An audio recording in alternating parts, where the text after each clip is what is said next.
Okay.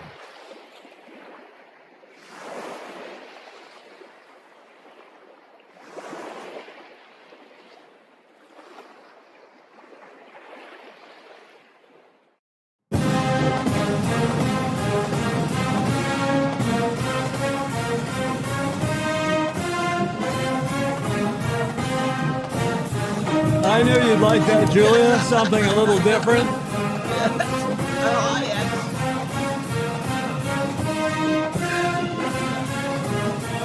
Even Hamish is getting a kick out of that. Commodores, ladies and gentlemen, welcome to our show. The Michigan basketball team last night won the national championship. It was the first time since 1989. They've been in the hunt before, but it was a big win. And everybody in Ann Arbor, my hometown, are all excited. The football team won the national championship, Julia, 3 years ago.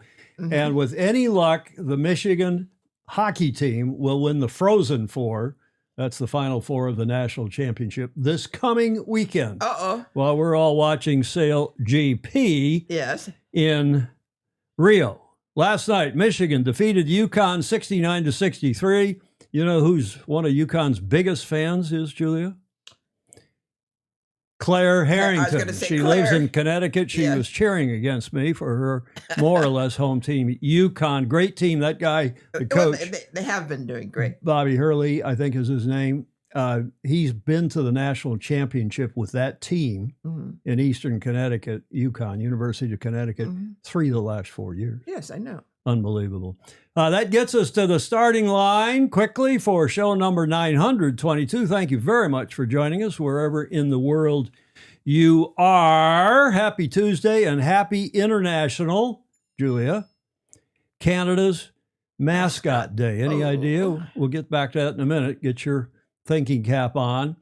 Our guest today standing patiently by down in Auckland, of course, the esteemed deed of gift and historian, America's Cup historian, Dr. Hamish Ross will be with us live via Zoom from Auckland, and we'll right at the top of the show. Coaching Corner with John Emmett, as usual. He's talking today, Julie, about a submission. What is a submission and why?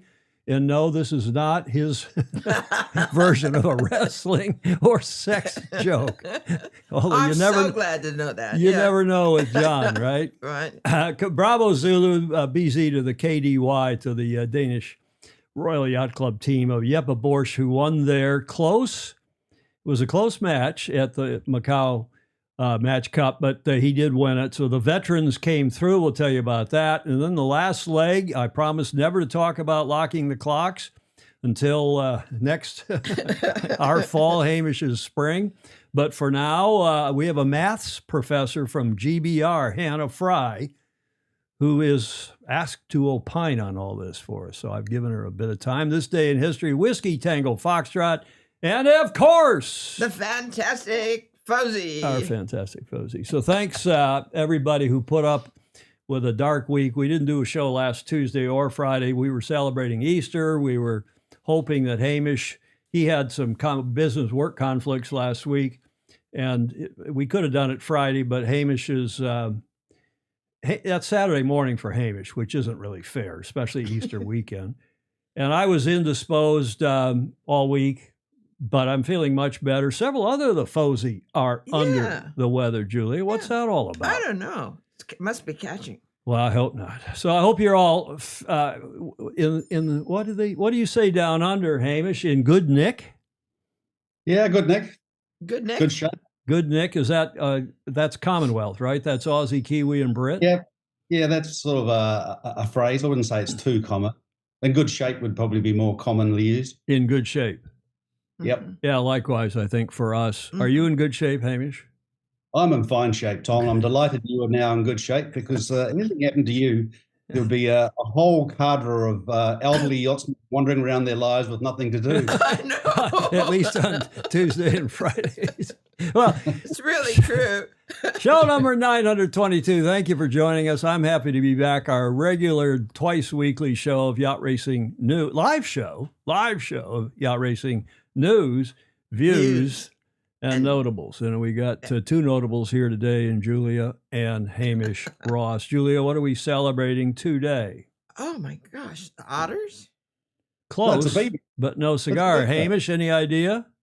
Yeah, it's Canada's national symbol, is it? Yes, Yeah. it is. Well, it's part of it. Yes, it's the maple leaf and also the The beaver. beaver. Leave it to beaver, Oh, Julia. beavers. What are we celebrating today? International Beaver. Notice how I cut the camera 3, Hamish, just in time to get Julia's reaction. I thought they hunted them early days. They hunted them to make top hats of all things for British Isles. And coats And what, Yes. Julia? and overcoats. I mean, I keep wouldn't warm know. coats. All I knew is when I saw it was International Beaver Day, National Beer. I had to go with this. I had to go with International Beaver But Day. isn't he cute? Oh, what a cute beaver. Most are. The beaver may be the national animal of Canada, but the furry dam-building rodent can be found across the North American continent and Eurasia as 2 distinct species. But the population has been on the decline for several years now. International Beaver Day aims to celebrate and raise awareness of the plight of the rodent. So now is the time to get ready and enjoy the observance of this fun day. And of course, Julia, Yes. you would think poorly of me. Tom, I think they're trying to reintroduce beavers to Scotland. Are I they? think it's controversial. Yeah. We have beavers building dams in our little creek in Calistoga. I can see this is going to go quickly downhill. We had a submission, a slew of submissions Yes. from the Fosey, the Super Fosey this morning. Let me carry on with this because, Julia, I do have a video. Hey you, I'm into beavers. I'm into beavers. This song isn't a metaphor, it's really about beavers. Vaginas are cool and all, but also I just like beavers. Let's be beavers. That I'm here for the bees. Here for the bees. Here for the bees. They're flopping tails, yeah. Here for the bees. And their big ass front teeth. Here for the bees. Flapping with their little feet. I'm here for the beaver, Hamish, because they're worth a damn. Where would we be without beavers, eh, Tom? Oh, it's just the start, Julia. Now, Oh, there were questions about how they live in the dam and Yeah. how they make these things for safekeeping. And there's I read all about beaver this morning. Beavers. yes. So they make these things, and it ends up helping the ecosystem of the river and beyond. Mhm. So why, I'm told, I was one of the Super Fosey sent this joke in, why did the beaver become a successful engineer? Because he was always Damn good. damn good at his job. Now, that's the clean one from Magnus the Magnificent. MTM sent that one in. This one a little less clean, Julia. Mhm.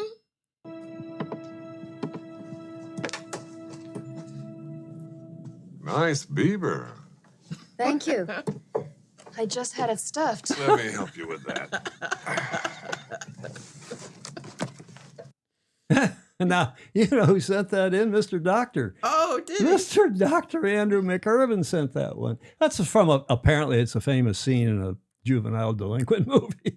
I don't know what the name of it. We have more, Julia. Okay. This one came from our friend in South Africa, from our Super Fosey, Ted Ryman. When she sends you a picture of her beaver that you've been asking for. From Ted Yes. Ryman. Hamish is trying not to laugh. Oh. Now, this one, I don't know what this is all about, but apropos of the threats back and forth, we'll see what's going to happen tonight, our time. But this is a nice looking woman with some tights, some yoga pants or something on there. Mhm. And I think that's just caption contest. I don't want to go much further than that. Check with the Super Fosey and beyond. All the comments today, Alan Long, wow, they've been reintroduced in the South. That is beavers. In the southwest of England, Andrew Pindar says, and confirming what Hamish said, parts of Scotland. Mhm. Alistair Murray, in Beaver, Colorado, you buy your grog from Beaver Liquors. Mhm. Margarita Marshall says there are a lot of beavers in Naples. Well, we'll all feel it, and Canadians will feel at home when they go to Naples next year for the America's Cup if it happens. Dockside Curmudgeon, our good friend in Michigan, saying Freeway I-75 passing through Troy, which is just outside of Detroit, is exit 69, Big Beaver Road. No joke. Everybody goes by and takes a picture of it. Everybody who's who's a high school. Gordon Smith, beavers have been successfully confirming again, reintroduced into Scotland and England. They have improved the water management, insect and mammal diversity, and improved conditions for even livestock.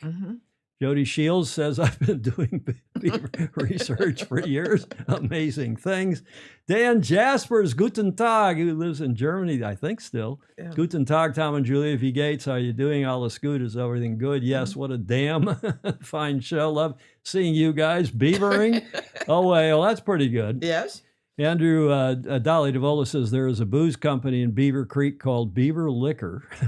Oh, Dolly, Julia, give him the wag. That's terrible. Yeah, John Emmett saying taco. Ed Worley saying hello. David James, you don't know the name. Oh, yeah, and that's the name of the movie. I did not know the movie Naked Gun. Hamish, Julia, did you know that movie Naked Gun? No. I've heard of it. I don't recall seeing it. Yeah, me too. It is an icon of cinema verite. Even Eamon understood basketball over the weekend. Yes, Alex, I'm starting to learn about basketball. We hockey players have a hard time understanding. I referee once in high school. They asked me to referee a basketball game. You're the hockey referee. Right? I was doing some hockey refereeing by then. And I said, yeah, okay. Yeah, I didn't call anything, you know. Everybody loved it. Everybody went up and down the court and crashed into each other. I thought it should be called like hockey, you know, unless somebody gets raped or tripped or hurt badly. John Emmett asking, surely you have seen it. No, I haven't. And Clay Embley gets the last comment. Oh, Phil laughing. Good bear and beaver day from Davis Island down in Florida. Hi, Tim. Kent checking in from Charleston, but there's a gynecologist in Fairfax, Virginia named Julia. Named Harry Beaver. Okay, I don't know what the caption contest is for this, but we're going to move forward to another animal, Julia. We have another animal we are celebrating today. Do you recognize that? That the person or the animal? It's the fuzzy Fozzie. He's got a bit of fuzz there. Yeah. That's Banero. He has yet another cover. The April issue Windcheck is out. It's the really good sailing magazine in the northeast of this country. And Rick is our cover boy, the Super Fozzie, who has scored yet another cover photo. And that, do you know what SYC stands for? Hamish, any idea what SYC stands for? Syracuse Yacht Club. Not too bad, Julia. Something yacht club there. Something yacht club at Chosalito, was it? No, it's actually in Long Island Sound, if that helps. Oh, okay. That is Stanford Yacht Club in Stamford, Connecticut. Some sonars there, it looks like. Good red and white, even if it's spelled wrong. What? I said, good there in red and white, even if it's spelled wrong. Oh, yes, indeed. Okay. That's congratulations also to Rick. So that's what we're celebrating today. I thought since Hamish is with us, Julia, we should start the show a little unusually. He being a historian, we should start with this day in history. The 7th of April. What year? 1853, Hamish. Ooh. 7th of April, 1853. No, Andrew Pindar, that was not the Scarborough Yacht Club. It was not the Scarborough Yacht Club. Hamish, what happened on this day in history, 1853? Do you want a clue? I need a clue, I think. Okay, your first clue. Oh, Victoria. Her Majesty Queen Victoria, of course, who lived from 1819 to 1901. Did you give birth to somebody about then? That's pretty darn good, Hamish. That's pretty darn good. I give you full marks for getting that close. I'll give you another clue. She by the way, did not give birth to this guy in the clue. Steve Gruber's asking if Yacht America returned to New York. No. I think she took chloroform while giving birth for the first time. Oh, and that my was- God, Hamish, you're no fun at all. That's John Snow, the English physician. And Hamish is absolutely right that in 1853, Queen Victoria asked Dr. Snow to administer chloroform during the delivery of her 8th child, 2 years after AC0, after the first America's Cup, at least the preliminary. Leopold was that child's name, leads to a wider acceptance of obstetrical anesthesia. Now, Hamish, how in the world did you know that? I don't know. It's one of those silly facts you do pick up at some stage. But when you said that I was close on the birth, that's why I put 2 and 2 together. Well, you were. And that happened this day in history, the 7th of April, 1853. Welcome to show number, 922. We've got Hamish Ross with us live via Zoom from Auckland to talk about the America's Cup. Hamish, delighted to have you with us again for must be the 12th, 13th, 14th time over the last 10 years, maybe more. Yes, thank you. It's a delight to be back and nice to see you and fit and healthy, Tom, in good shape as we discussed earlier. Oh. And also, yeah, we had a lot of Fozy that, aside from my little downturn last week, and you were okay, Julia? Had to be. Claire Harrington got a bad cold, a couple others. And by the way, we should all wish Mr. Dr. Andrew McIrvin, his wife, has been in hospital, had some surgery, and she seems to have come out of that in the last couple of days. Not quite in flying colors, but at least in standing and sitting colors. So good. we wish him and his missus, as he calls her, a speedy recovery. Back to Queen Vic, Clark Chabin saying, 8 kids. That was back before doctors discovered what caused pregnancy. Clayton Embley says, was the chloroform that Peter Selwyn identified, was that for her or the child? Yeah, you'd need chloroform for that, wouldn't you, Ellen Law? Let's get serious here because we've got Hamish Ross with us. And Hamish, of course, the esteemed America's Cup historian, the expert. He's a lawyer, of course, with a doctorate in law, and one of the few I know. Well, there are lots of them around, but his specialty is America's Cup. Well, it's more than that. His specialty is other things these days. Hamish, center yourself in that a little. Move yourself slightly to the right, and then move yourself way to the right, and tell us what that image is behind you. Well, that is the remains of the Yacht America in 1945 before the US Navy scrapped her. During the war, a heavy snowstorm fell on Annapolis and basically caved in the shed that she was sitting in. And as you can see, she's not much more than a pile of sticks there. And a couple of years ago, I wrote to the US Navy Archives and had a researcher in Washington dig out all the letters and photographs they had, and this was among the photographs. And it was quite interesting reading all the Navy letters backwards and forwards as to what they did with the America. And it was the end of the war. The Navy was winding down, getting rid of winding down its fleet, and I guess money was short. Everybody was looking for the war dividend, I guess, and the decision was made to scrap the vessel. I believe various parts were salvaged and sent round to various yacht clubs. I believe somebody acquired the timbers and then sold bits and pieces of her around the world. It's probably now a bit like the True Cross, of which there's probably several forests worth of True Crosses around the world. I thought that that was a sobering view of what created our magnificent event. Well, Hamish, Rick Banner is asking what I was about to ask you is, by the way, it sounds like you've got a miserable, wet, windy day in Auckland. Is that right? Keith James reporting in. Yeah. Yes, it's not particularly nice. We've got a weather system and there's a cyclone bearing down on us over the weekend. And indeed, I was in correspondence with some of the guys off our boat as to whether we were racing on Saturday or not. And I think it's highly unlikely we'll be racing in the face of a pending cyclone. That's your boat, Rainbow, the classic yacht. That's correct. You Yes, and Brad yes. Butterworth are two of the owners.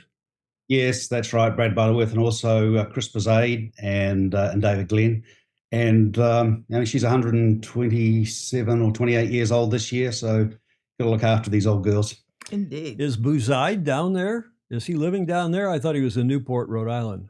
No, I still believe he's living in Newport, Rhode Island. He's still in his 80s and an active sailor, and we see him from time to time coming down here. It's great seeing him on the boat, and his father used to own the boat and race her during the 1950s. So really? Yeah. He has a very close family connection to the boat.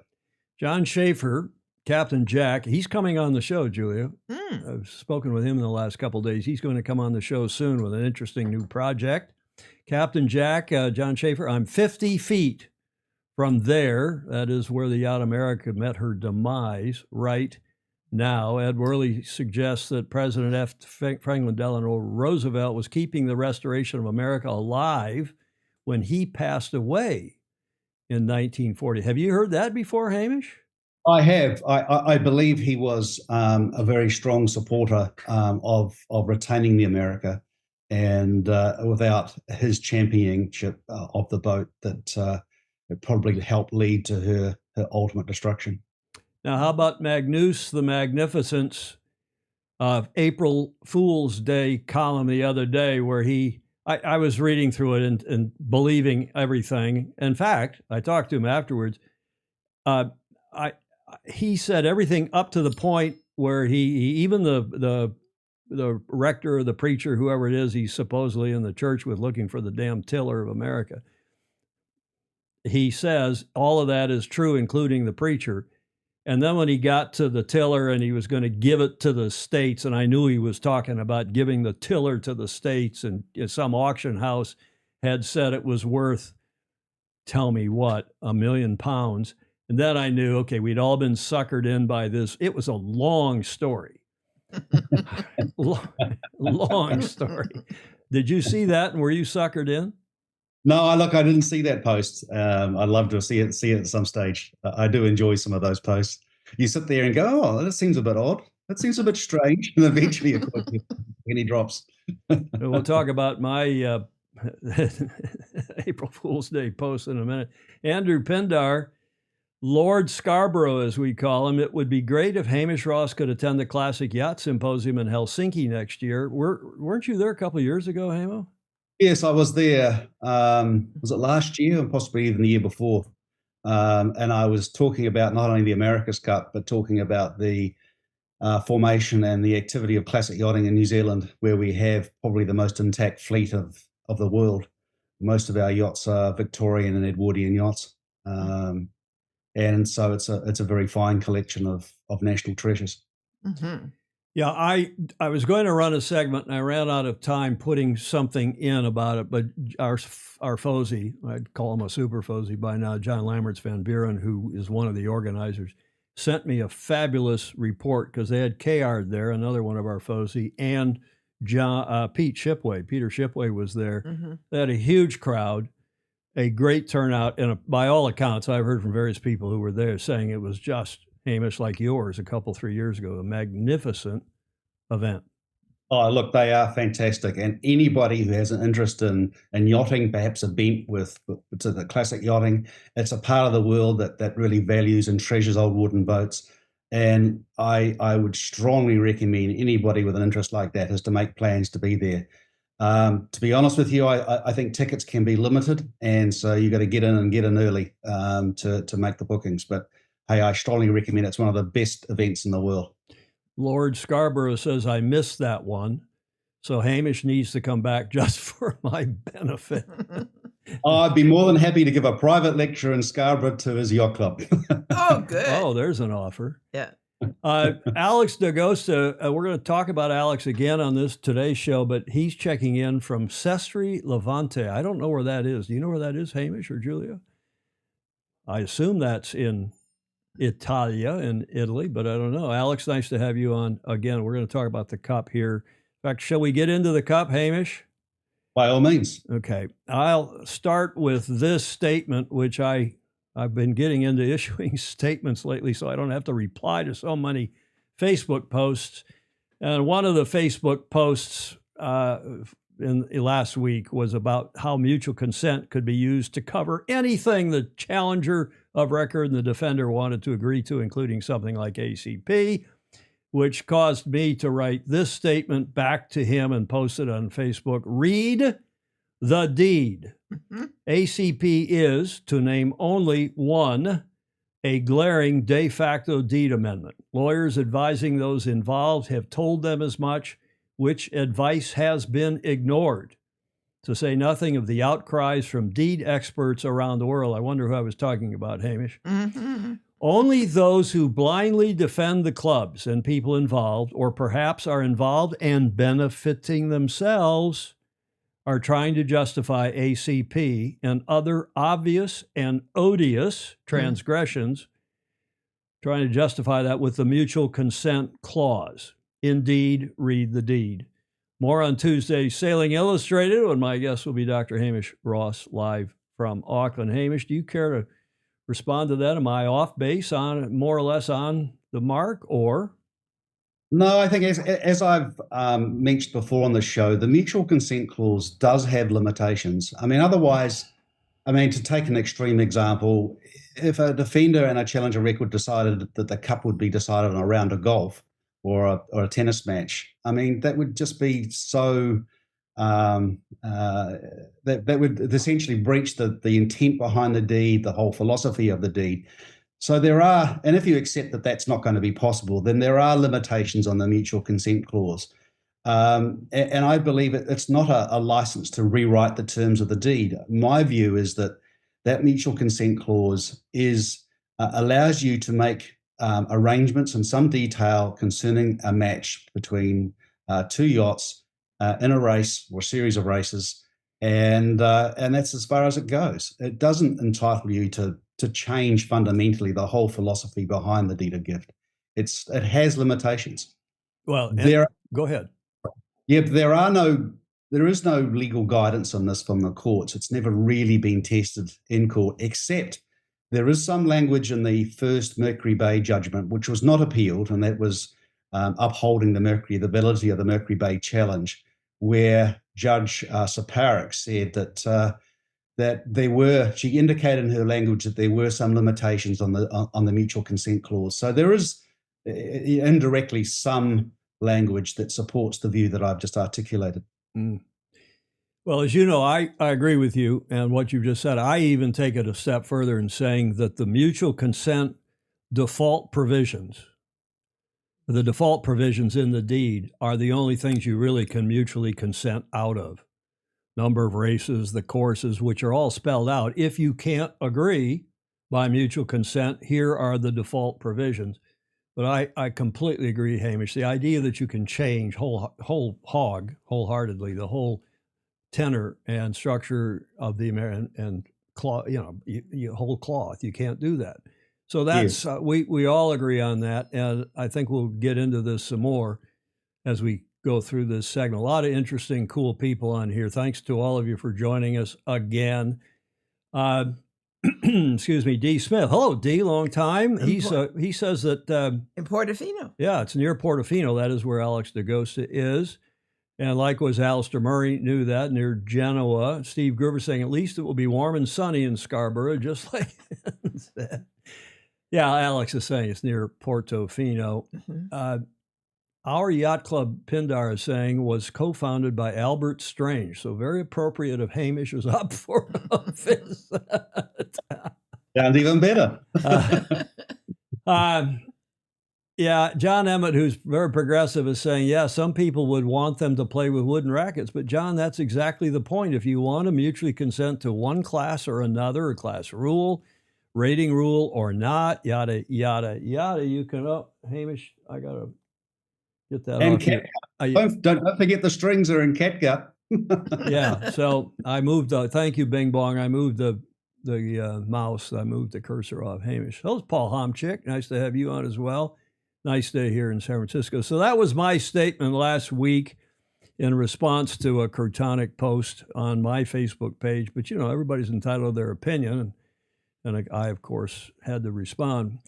Since our last show, Hamish, Julia, the ostensible entry deadline has come and gone. That is the 31st of March. That was already delayed, I think. What was it, Hamish? January 31st originally? It seemed to be a changeable feast. It's hard to keep track.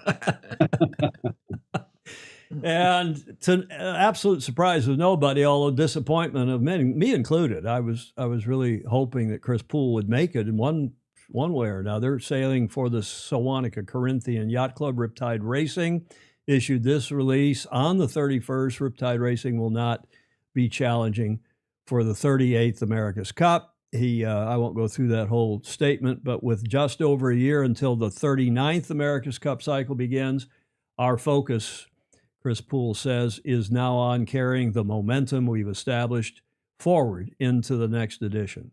So he's intending to keep up his effort, his America's Cup effort. Thank you again to everyone involved.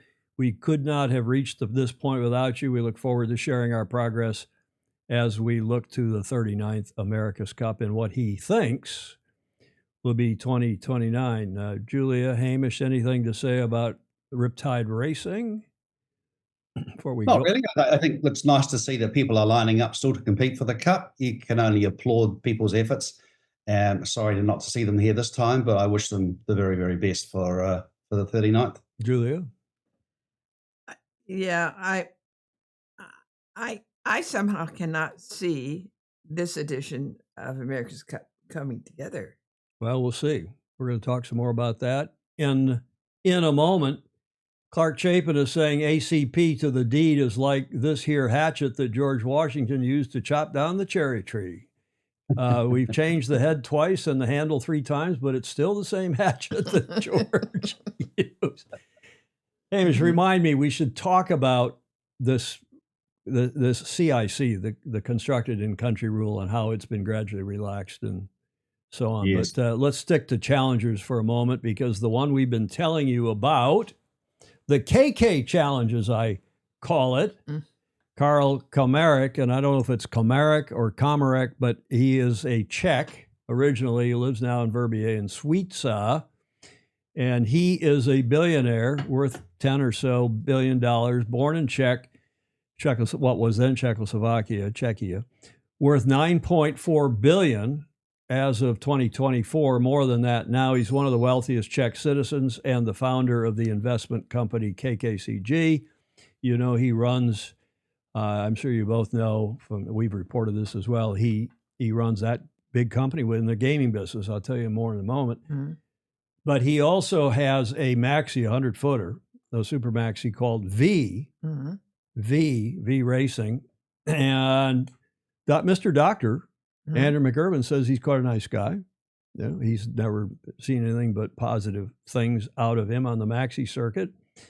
This is just an article last week in Fortune magazine. He's big in the gaming business. And Athens listing has created the world's now, this is just in the last 3 weeks. In fact, the article was last week. World's second largest gaming company. Finally, Europe has a number 2 global player. And his company, you know, these national lotteries, the state lotteries here in this country, some of the sports lotteries, that's what his company does. And, you know, if you do that right, you can print money. But he runs, for example, one of the British lotteries, Hamish. Yes. He runs the Illinois State Lottery in this country. And, you know, we've got these 2 here in the U.S., FanDuel, and I can't remember what the other ones called. But as the sports betting, Hamish, has become legalized in this country, you know, it's turning into a huge business. As I understand. It's also big business in this country as well, with a lot of international players via the internet. So we'll see about their challenge. Kenny Reed, our longtime friend, is the captain on his 100-footer V. He is said to be the syndicate CEO. We told you a couple weeks ago that one had heard that they were going to challenge through the Shelter Island Yacht Club out there on the north shore of Long Island, on Long Island Sound, just across from Connecticut there. And that was progressing one hears with the board and the Commodore at Shelter Island Yacht Club. I heard from various sources up and down the Sound. It was progressing until it didn't. And a week ago Sunday, at the last minute, the plug was pulled. And I'm told that Shelter Island Yacht Club stopped hearing from KK and Kenny and the syndicate. So when I heard that and tried to check around, and I heard from various sources, that meant either they were pulling the plug on the challenge or they were going to another yacht club. Yeah. And we don't know which one. Oh, Julia, you'd think poorly of me. For God's sakes, Julia. You must have, One hears. You must have seen that on my Facebook page, Julia. I put that up as the cover photo on my Facebook page. You know what that is, Julia? Hamish, you know what that is. Somebody's clubhouse. And they thought I was putting this up because I was writing about DF, what are those, 90s or whatever those really cool radio-controlled yachts are. They were having their national championship or North America's, I guess, last summer when that picture was taken, which I think Brad Reed may have even won. That is Sail Newport in Newport, Rhode Island. I put that up on my Facebook page when I started to hear that KK and Kenny, the KK and K Challenge, were going to challenge through Sail Newport, the Community Sailing Association, Hamish, Julia. And indeed, one also hears that it will be announced tomorrow at Sail Newport. Oh, that's great news. In Newport. Good news. This was now some of you will wonder why I put this out also on April 1st for immediate release. Sail Newport to rebrand as Sail Newport Yacht Club. And in Newport, Rhode Island in 1983, Sail Newport was founded by local sailing leaders following the loss of the Cup to Australia 2. It has since grown into one of the largest and most recognized community sailing organizations in the USA and beyond. All true. 43 years later, I asserted in this press release that I said had come from Sail Newport, which of course it didn't, will rebrand and become a full-fledged yacht club, Sail Newport Yacht Club. Quote, these days we are so much more than a community sailing center, unquote, said Executive Director Brad Reed. Quote, we not only have junior programs in adult sailing, but we also run regattas and host major events such as the recent ocean race stopovers, which, by the way, have stopped. They're not going to happen, at least in the immediate future. Nothing much changes, the quote went on. Same board, XCOM, executive committee, and staff, most of whom had been informed. There was a little discussion in Newport last week about who had been informed and who hadn't. And support the change, most of these folks. Reed said, quote, our president will become the board chairman, and I, Brad Reed, the executive director, will become Commodore.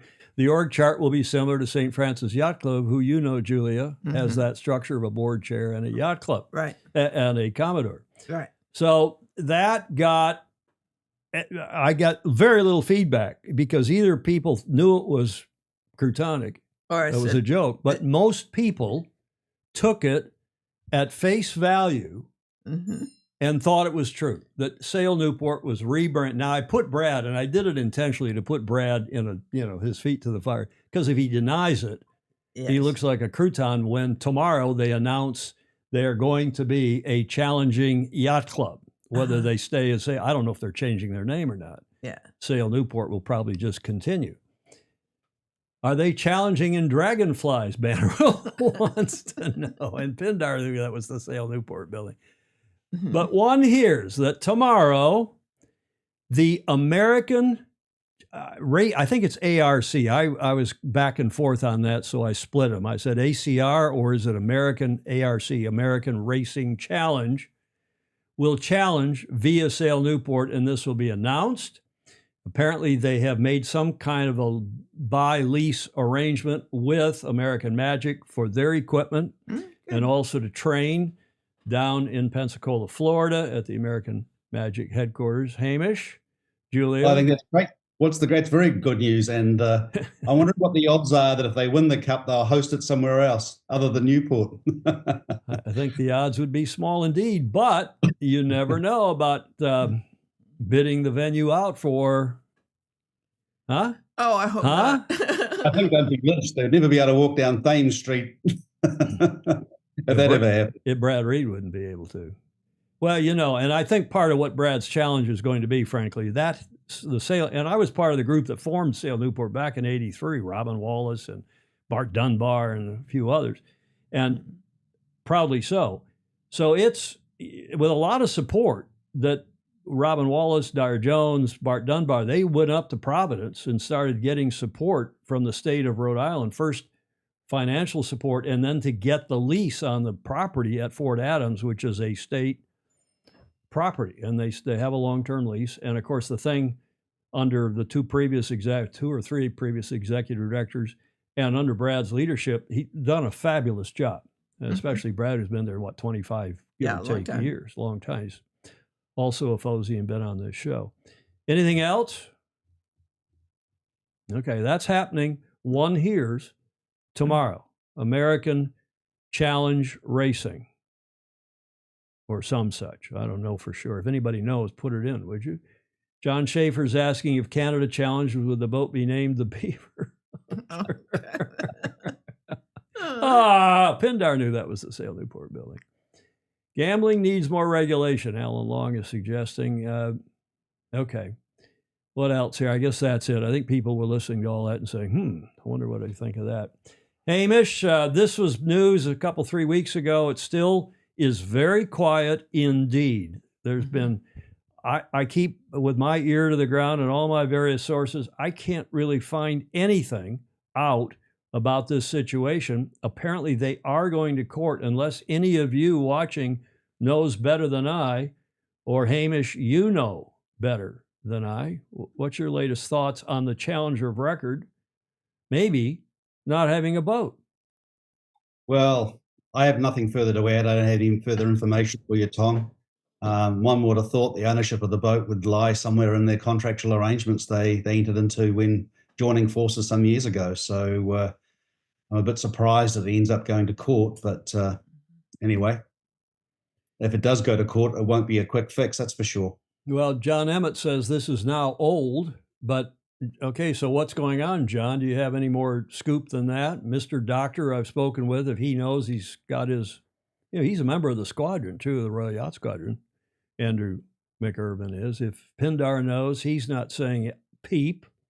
Mm-hmm. So I don't know what's going on. If anyone else does, let us know, but it's still a strange situation when a year before the Cup, barely, a little more than a year, the Challenger of Record apparently does not have a boat.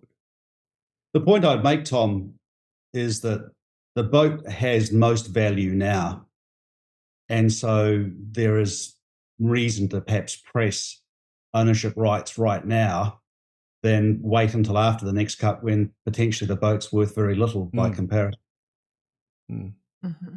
Alex Hayworth asserts that Athena Racing, which is the corporation, the limited liability company, will have to buy or charter Britannia.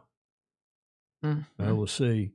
Hamish, you being the historian that you are, you will know that there were other times in the fairly recent past even where the Challenger of Record did not front up with a team, despite having challenged and been selected as the COR.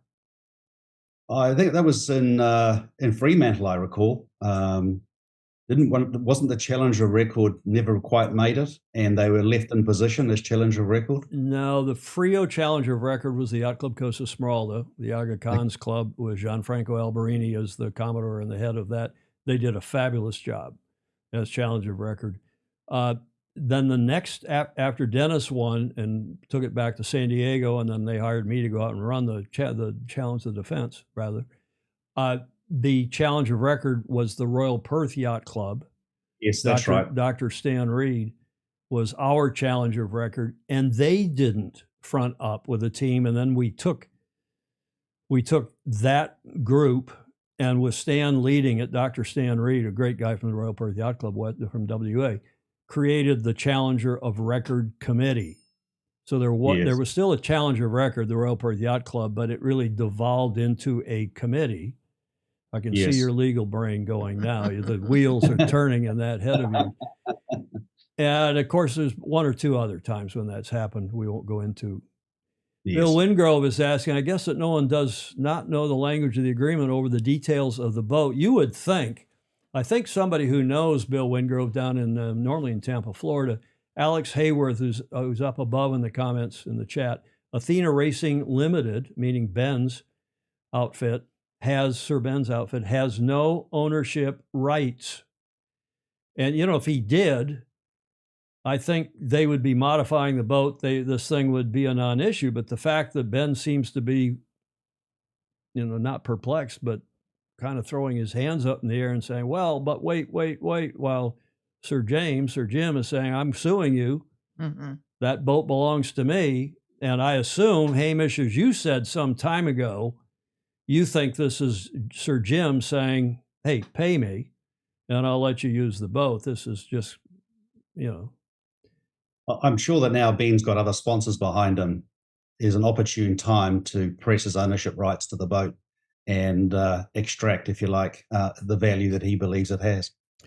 So nobody in the chat seems to have anything new to offer. Ineos, as we reported a 3 weeks ago, Ineos takes legal steps to get boat off of Ainsley, who apparently has it in possession somewhere.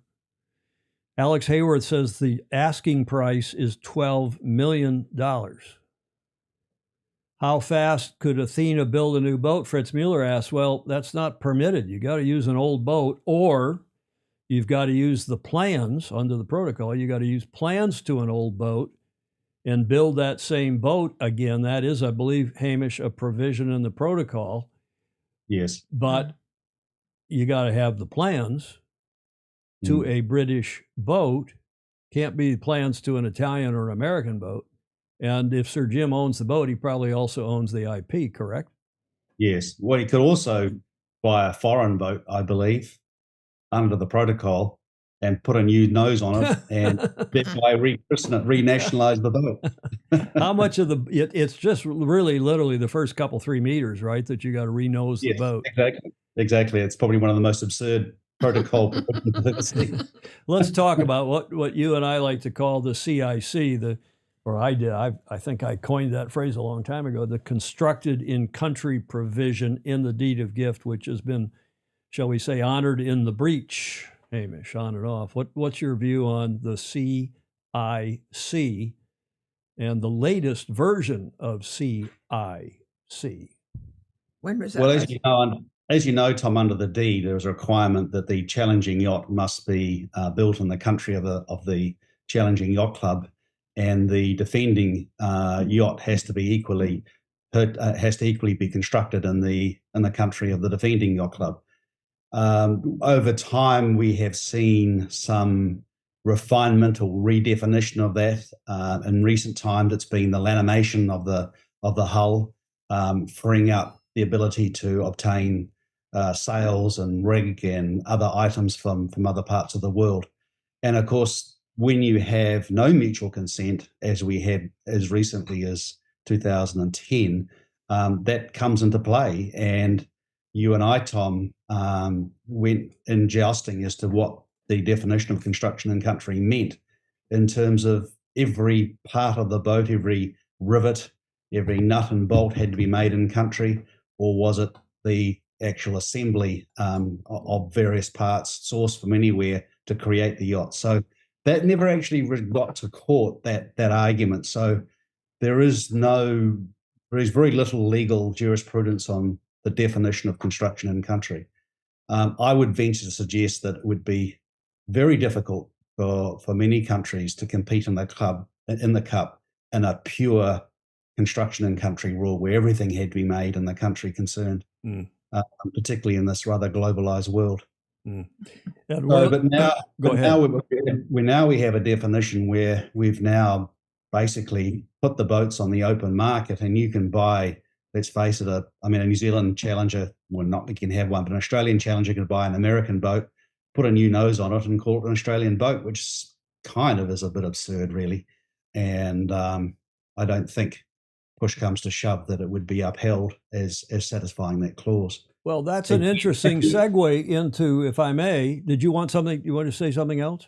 Yes, again, that sort of puts us back into the whole mutual consent clause as to, can you actually take yourself out of the construction and country rule by mutual consent. So we touched on that earlier. For sure not, is my solid view. But Yeah. we shall see. Ed Worley asserts that the violation of the CIC deed provision, I'm reading his comment, in the current protocol is yet another issue or problem.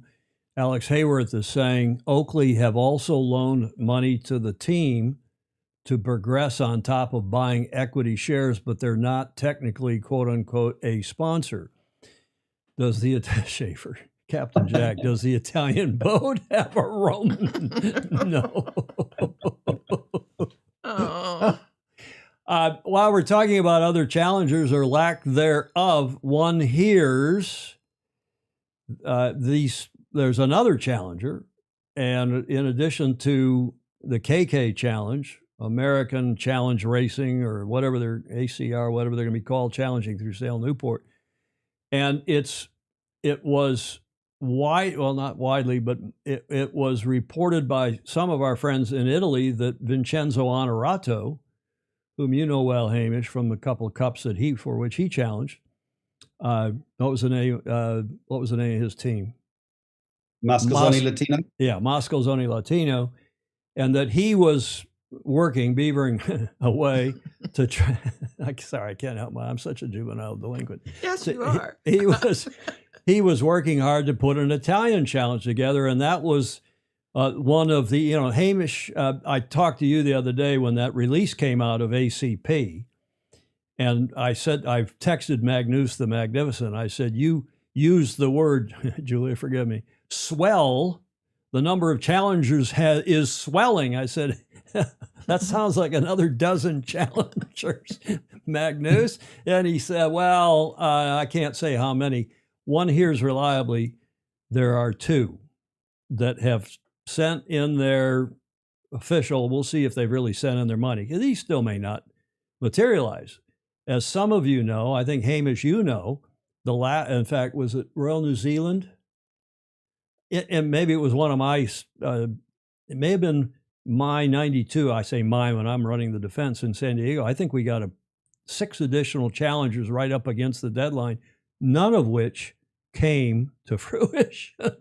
Yes. I remember writing the release and sending it back and thinking, oh man, if even one of these doesn't happen, I'm going to look like the biggest crouton. Mm-hmm. And that's what happened. The other one, Hamish, go ahead. Well, the problem, of course, with these challenges is they've got to front up with, is it €7 million plus a late fee on top of that, of 100,000 euro per month they're late. I mean, these are all pretty eye-watering sums, and you want to be pretty certain that you are going to challenge and be on the start line before releasing that kind of money, I would have thought. So, Julia, Hamish, Commodores, ladies and gentlemen, what I am hearing is that the Australian Challenge, which has been rumored for months, Mm-hmm. is actually coming to fruition. Oh, really? Good. And people, some of our superfozy in Australia who have been saying, no, I haven't heard peep, I haven't heard a thing, it isn't happening, yada, yada, are changing their tune and saying, you know what, maybe it is happening. Tom Slingsby, Glenn Ashby, and some of the billionaire maxi owners in Sydney somehow, some way may put together, and maybe it's toe in the water, maybe it's kicking the tire, again, Julia, Hamish, for a future serious or, more serious challenge. Mm. And I hear they're trying to buy New Zealand's first boat from 2 cups ago. Mm. Do the nose job and call it an Australian boat. I mean, excuse me. Put a wallaby nose on it and should be right. They put a beaver nose on it and call it Canadian. Well, that's great news. I mean, it's great to see. If this all comes to fruition, we'll see an Australian team in the America's Cup for the first time in 26 years, 2000, and Yeah. that was the Young Australia Challenge. Of course, brought to fame the young Australian yachtsman and helmsman who is recently inducted into the America's Cup Hall of Fame. Jimmy Spithill. Exactly. You know who the rules advisor was for that team? Slippery Sid, the late great Sid Fisher, was the sponsor. Jim was, at age 19, the helmsman, the youngest ever in an LVC, in a Challenger Selection Series leading to the Cup. You know who their rules advisor was? You. Who was that? I got seconded. Kayard, I was with Kayard's team. He called me up. He said, "Hey, this guy Sid's a really nice guy." And I said, "Yeah, I know him pretty well too from the other challenges." He said, "This is in 2000 in Auckland." He said, "You got to go over and help these guys. They got a big problem."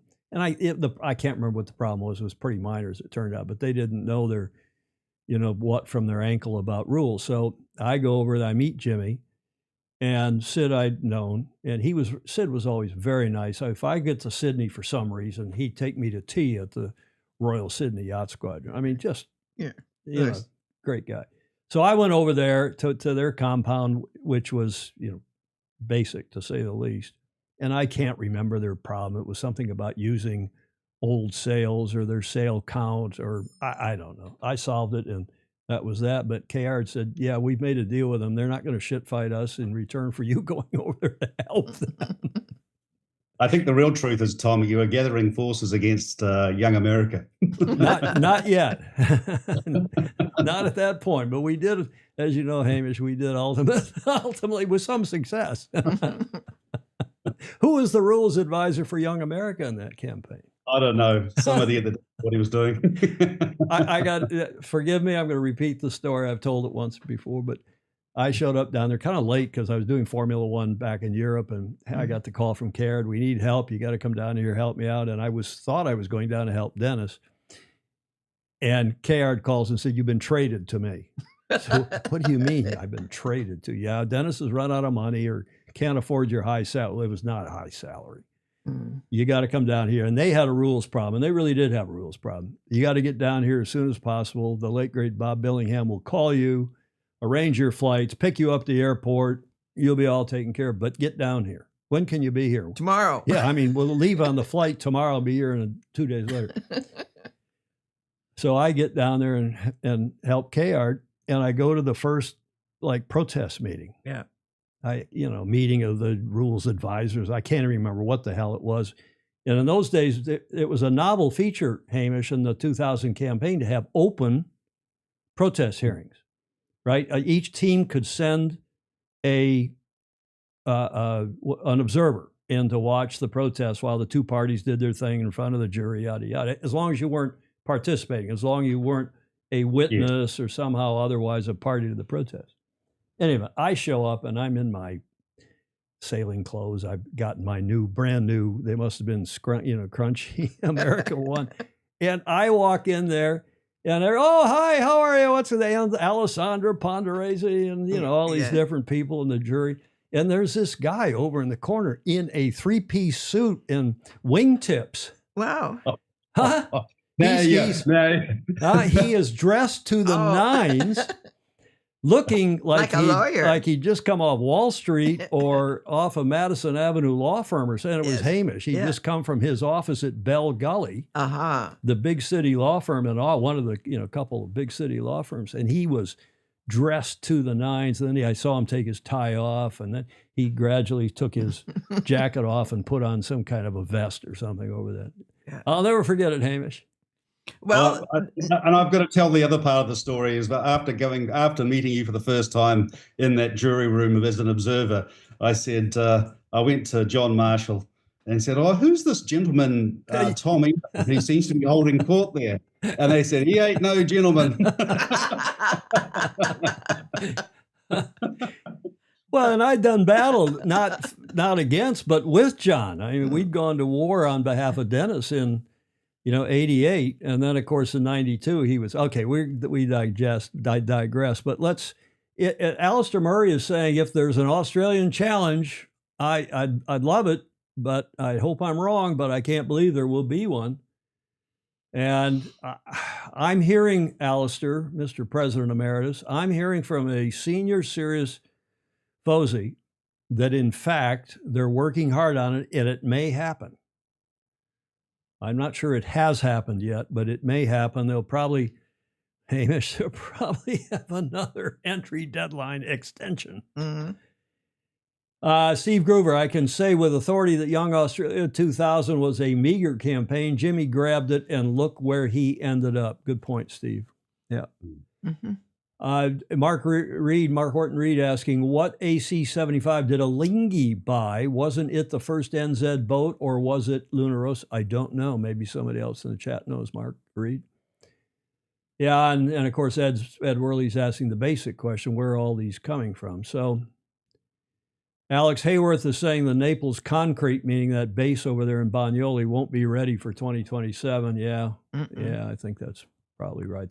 I keep saying they're going to end up putting the teams over in Naples Bay, right over there by the yacht clubs and so on. There's some marinas, and that's where we ran what year were those, Hamish? The years we ran, was that 2005, 6? We ran a couple of them there in Naples leading up to your 07 defense, meaning you, Alinghi. I don't think we're in Naples. We went to Sicily. Or did we run? I guess we ran catamaran preliminary regattas in Naples. I say we, yes, meaning leading up to 2013. Yeah, I think maybe 2011, 2012, we ran those AC 50s or 45s, whatever they were. And you were part of the organizing committee for the 2013 campaign here, Hamish. Yes, that's right. We were on the same side. We were. Until I went back to the team to try to get them out of a jam with the jury. Meanwhile, Commodores, ladies and gentlemen, this gentleman was announced today as the new CEO, Maurizio Pirelli, named as the new CEO of America's Cup Properties. The America's Cup Partnership today confirms Maurizio Pirelli, I don't do that well, as the new chief executive officer to further the event under the new partnership structure, introducing enhanced governance with a long-term vision. Grant Dalton, CEO of ETNZ, the Defender. I didn't know they were the Defender. I thought that was the Royal New Zealand Yacht Squadron. I thought they were the representative team of the Defender, Hamish. Mm-hmm. But the Defender seems to have morphed into Emirates Team New Zealand, and Mr. Dalton, the Defender of the LV38th America's Cup in Naples, will remain in place as the chairman. So Mr. Dalton is the chairman of the board of ACP. Why are you looking askance, Julia? You just looked over at me and rolled your eye. Do that again. You rolled your eyes. Maurizio Pirelli's career has combined financial discipline, media strategy, and large-scale sports rights management. He joins after working across finance in the UK, USA, and Italy, where he held senior leadership roles at both Goldman and HSBC. Well, Tom, I hope he's done his homework, and I wish him all the luck because he's going to need it. I was going to say something almost, you were more polite, Hamish. You were more polite. I was going to say the guy obviously hasn't done his homework, or he wouldn't be, or he doesn't have a job, or he wouldn't be taking this job. I had a lot of, when I put that up on my Facebook page this morning, Julia, did you see the comments? Bannero and other people saying, not another non-sailing CEO. That's the first thing that occurred to me as I read it. And then I another non-sailing CEO, Hamish. You were more polite, though. You're wishing him good luck. You're such a yeah. Okay. Let's talk about Sweeney for a minute, shall we? So now we've got John Sweeney, whose lawsuit seems to, or his complaint, and Hamish, you can tell us the technical details, but he has drafted this complaint. John, of course, here from the Bay Area, America's Cup veteran, and he's accusing the Royal New Zealand Yacht Squadron of violating the deed. He has this draft complaint, which I don't believe he has yet filed with the court, but he has sent it to the Attorney General. What, Hamish, is the relationship and the power and authority of the Attorney General of the state of New York to the New York court systems and such complaints? Well, New York, of course, inherited its law from England originally before the Revolution, and the old English law still largely applies throughout the English-speaking world, and everyone who derived their law from Old English law has very similar laws, and the Attorney General of a country is the one designated to look after the public interest in any charitable trust. And indeed, in New York, it's the Attorney General who's the one who is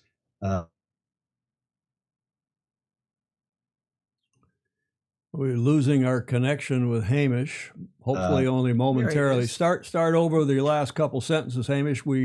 You cut out. We lost your connection there.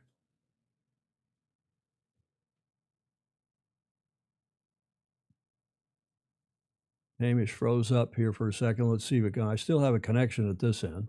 Mhm. See if it comes back. We've got a 2 gigabit internet connection now, and everything's hardwired, so we're not using Wi-Fi. Hamish seems to have frozen for the moment. So let's see if we can reconnect him. And while we do that, Hamish, I don't know if he can hear us even. Oh, we lost him. That's a good sign, because now he'll sign back on. And, ooh, that's an interesting thing with my yellow shirt. You know why I wore a yellow shirt today, Julia? Yes, I do. Why? Because it's a Michigan color. Jody Shields says, Dalt's pulled the plug. Drat. Hamish will come back here. He'll sign back on and onto the Zoom call. I've left it open, and he should be back momentarily. But in the meantime,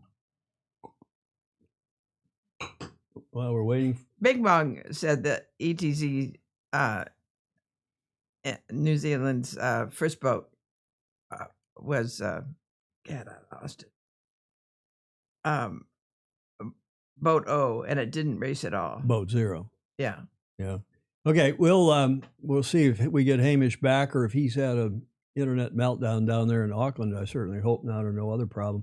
In the meantime, we told you the week before last about this really good article. It was a fair, honest, decent, I think, thoughtful article by Alex DeGosta, who's another Fozy. And I can't remember if we've had Alex on the show or not. I think maybe some years ago we did. But he writing for the Wall Street Journal, or the FT, the Financial Times of Italy, Il Sole 24 Ore, this superb article about Sweeney's case, saying America's Cup, a complaint in New York raises legal and governance challenges. And I'm not going to go through this all again, but it's on my Facebook page. I commend it to you as really a superb piece written by Alex. And he, again, explains the case soup to nuts, and I think quite fairly and quite honestly, both sides of the issue. And he's a superb journalist, and he's a sailor. Mm-hmm. So it's really nice to see him not only on the show here, if he's still on. I'm just going to read you his final paragraph. That is why the question is not whether Sweeney will win, the point, meaning his court case. The point is why his action finds such fertile ground today. The cup is not an now this is a Google translation to the original Italian. Yeah. And it's amazing how much better these Google translations are than they were even a year ago. The cup is not an accomplished crisis, meaning it's not in full crisis. It is a convergence of tensions. What a great collection of, Yes. What a great expression. Tension between deed and commercial governance, between political speed and institutional complexity, between the promise of legacy and the need for transparency.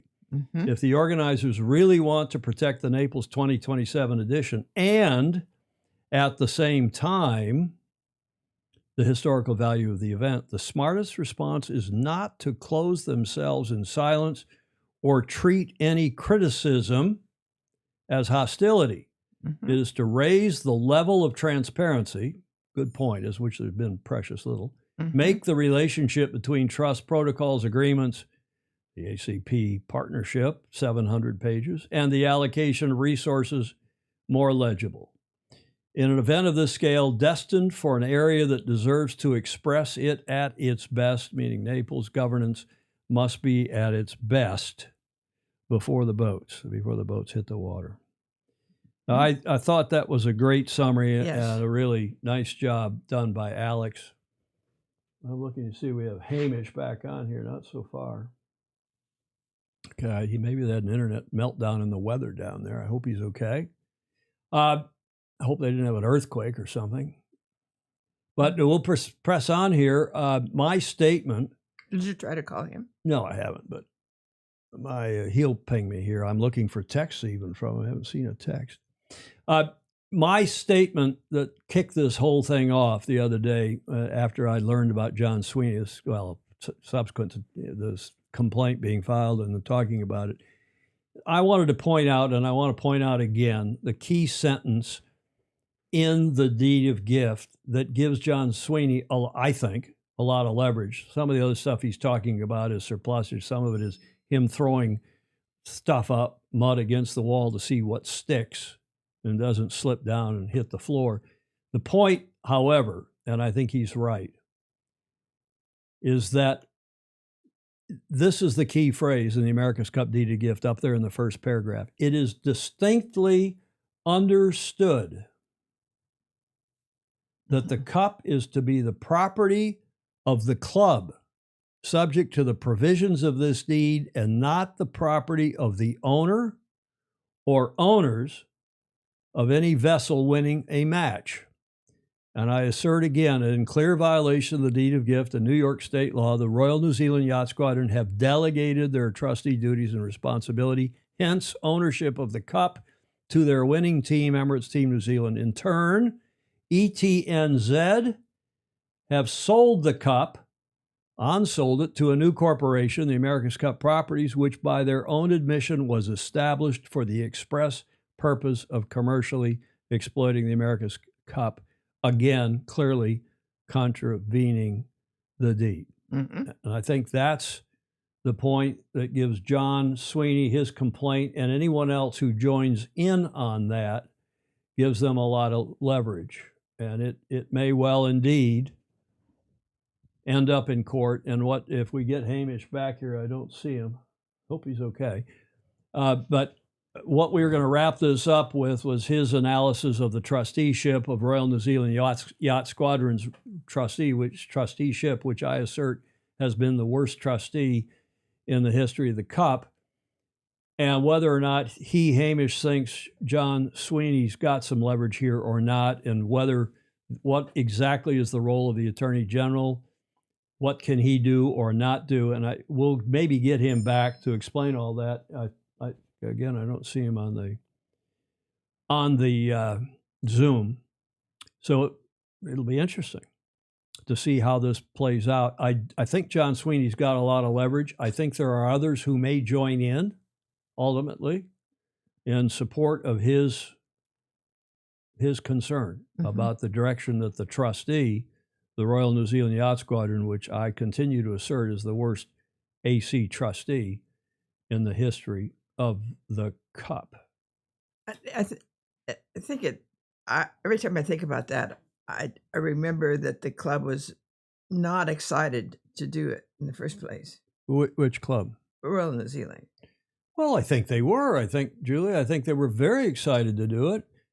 Any club who goes through the Cup, as they did, trying to win it back in 87, 92, 88 as well, 87, 88, 92. Those are all New Zealand challenges. Now, 88 wasn't through the squadron, but they were otherwise Kiwi challenges in 92, 95, and of course they won it.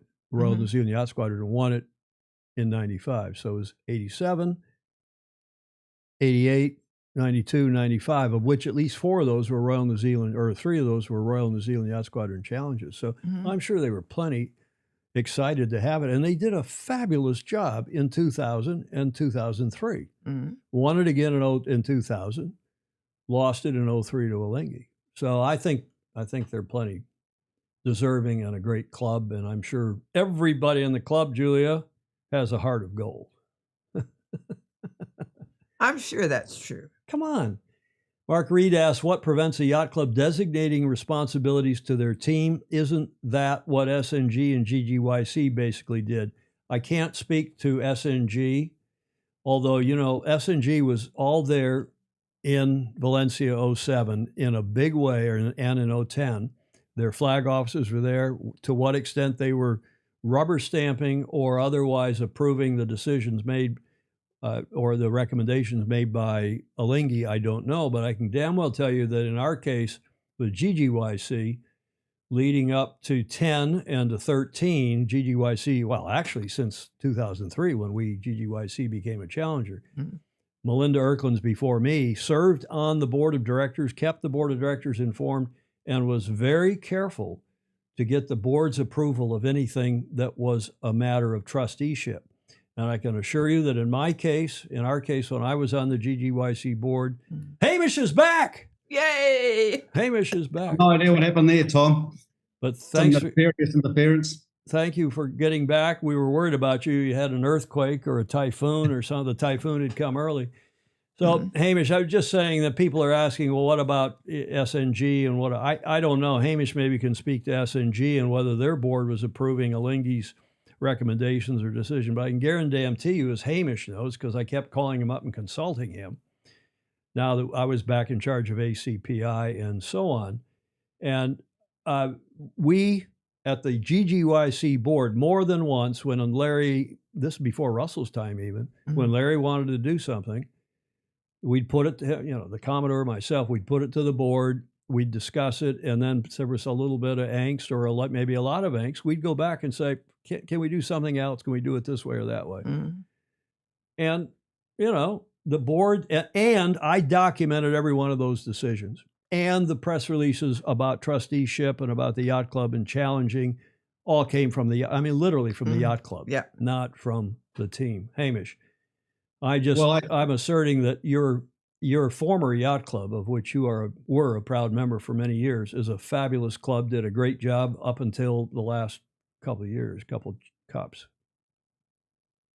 Well, just going back to that press release we read earlier about the appointment of a new CEO. I mean, that speaks volumes, and it talks about the defender being Emirates Team New Zealand. I mean, that just shows you clear demonstration of the attitude there that the yacht club is being thrust into the background. It's not relevant, and it is merely there for show as and when they think it's necessary. I have, and indeed quite a number of former members have been extremely disappointed in the leadership of that yacht club for quite a number of years now. And particularly, of course, since the event was taken away from New Zealand, which in my opinion and the opinion of many other people was completely and utterly unnecessary. And I think has damaged the yacht club, it's damaged the city, and it's damaged the country. And as a result, sailing as a sport and certainly the America's Cup as an event has lost a tremendous amount of public support, and long gone are the days of Sir Peter Blake when something like 95% of the population watched that last race off San Diego in May 1995. And it's a terrible shame. I mean, the whole country unified and united the country. Now the Cup divides the country. Well, it's a fine and fair point. And the same at GGYC when Larry and Russell wanted to move it out of the country to Bermuda specifically.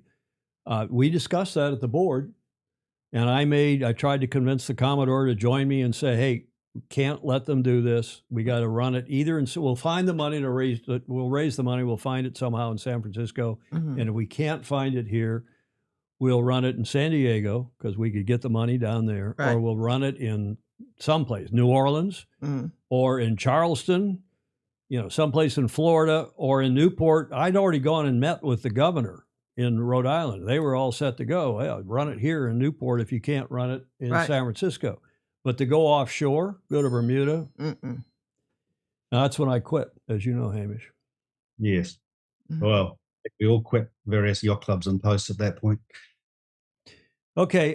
Can we go back to the subject of what, just briefly, what does the AG's role, now that John Sweeney has sent him his law case, there's been a lot of correspondence back and forth with him.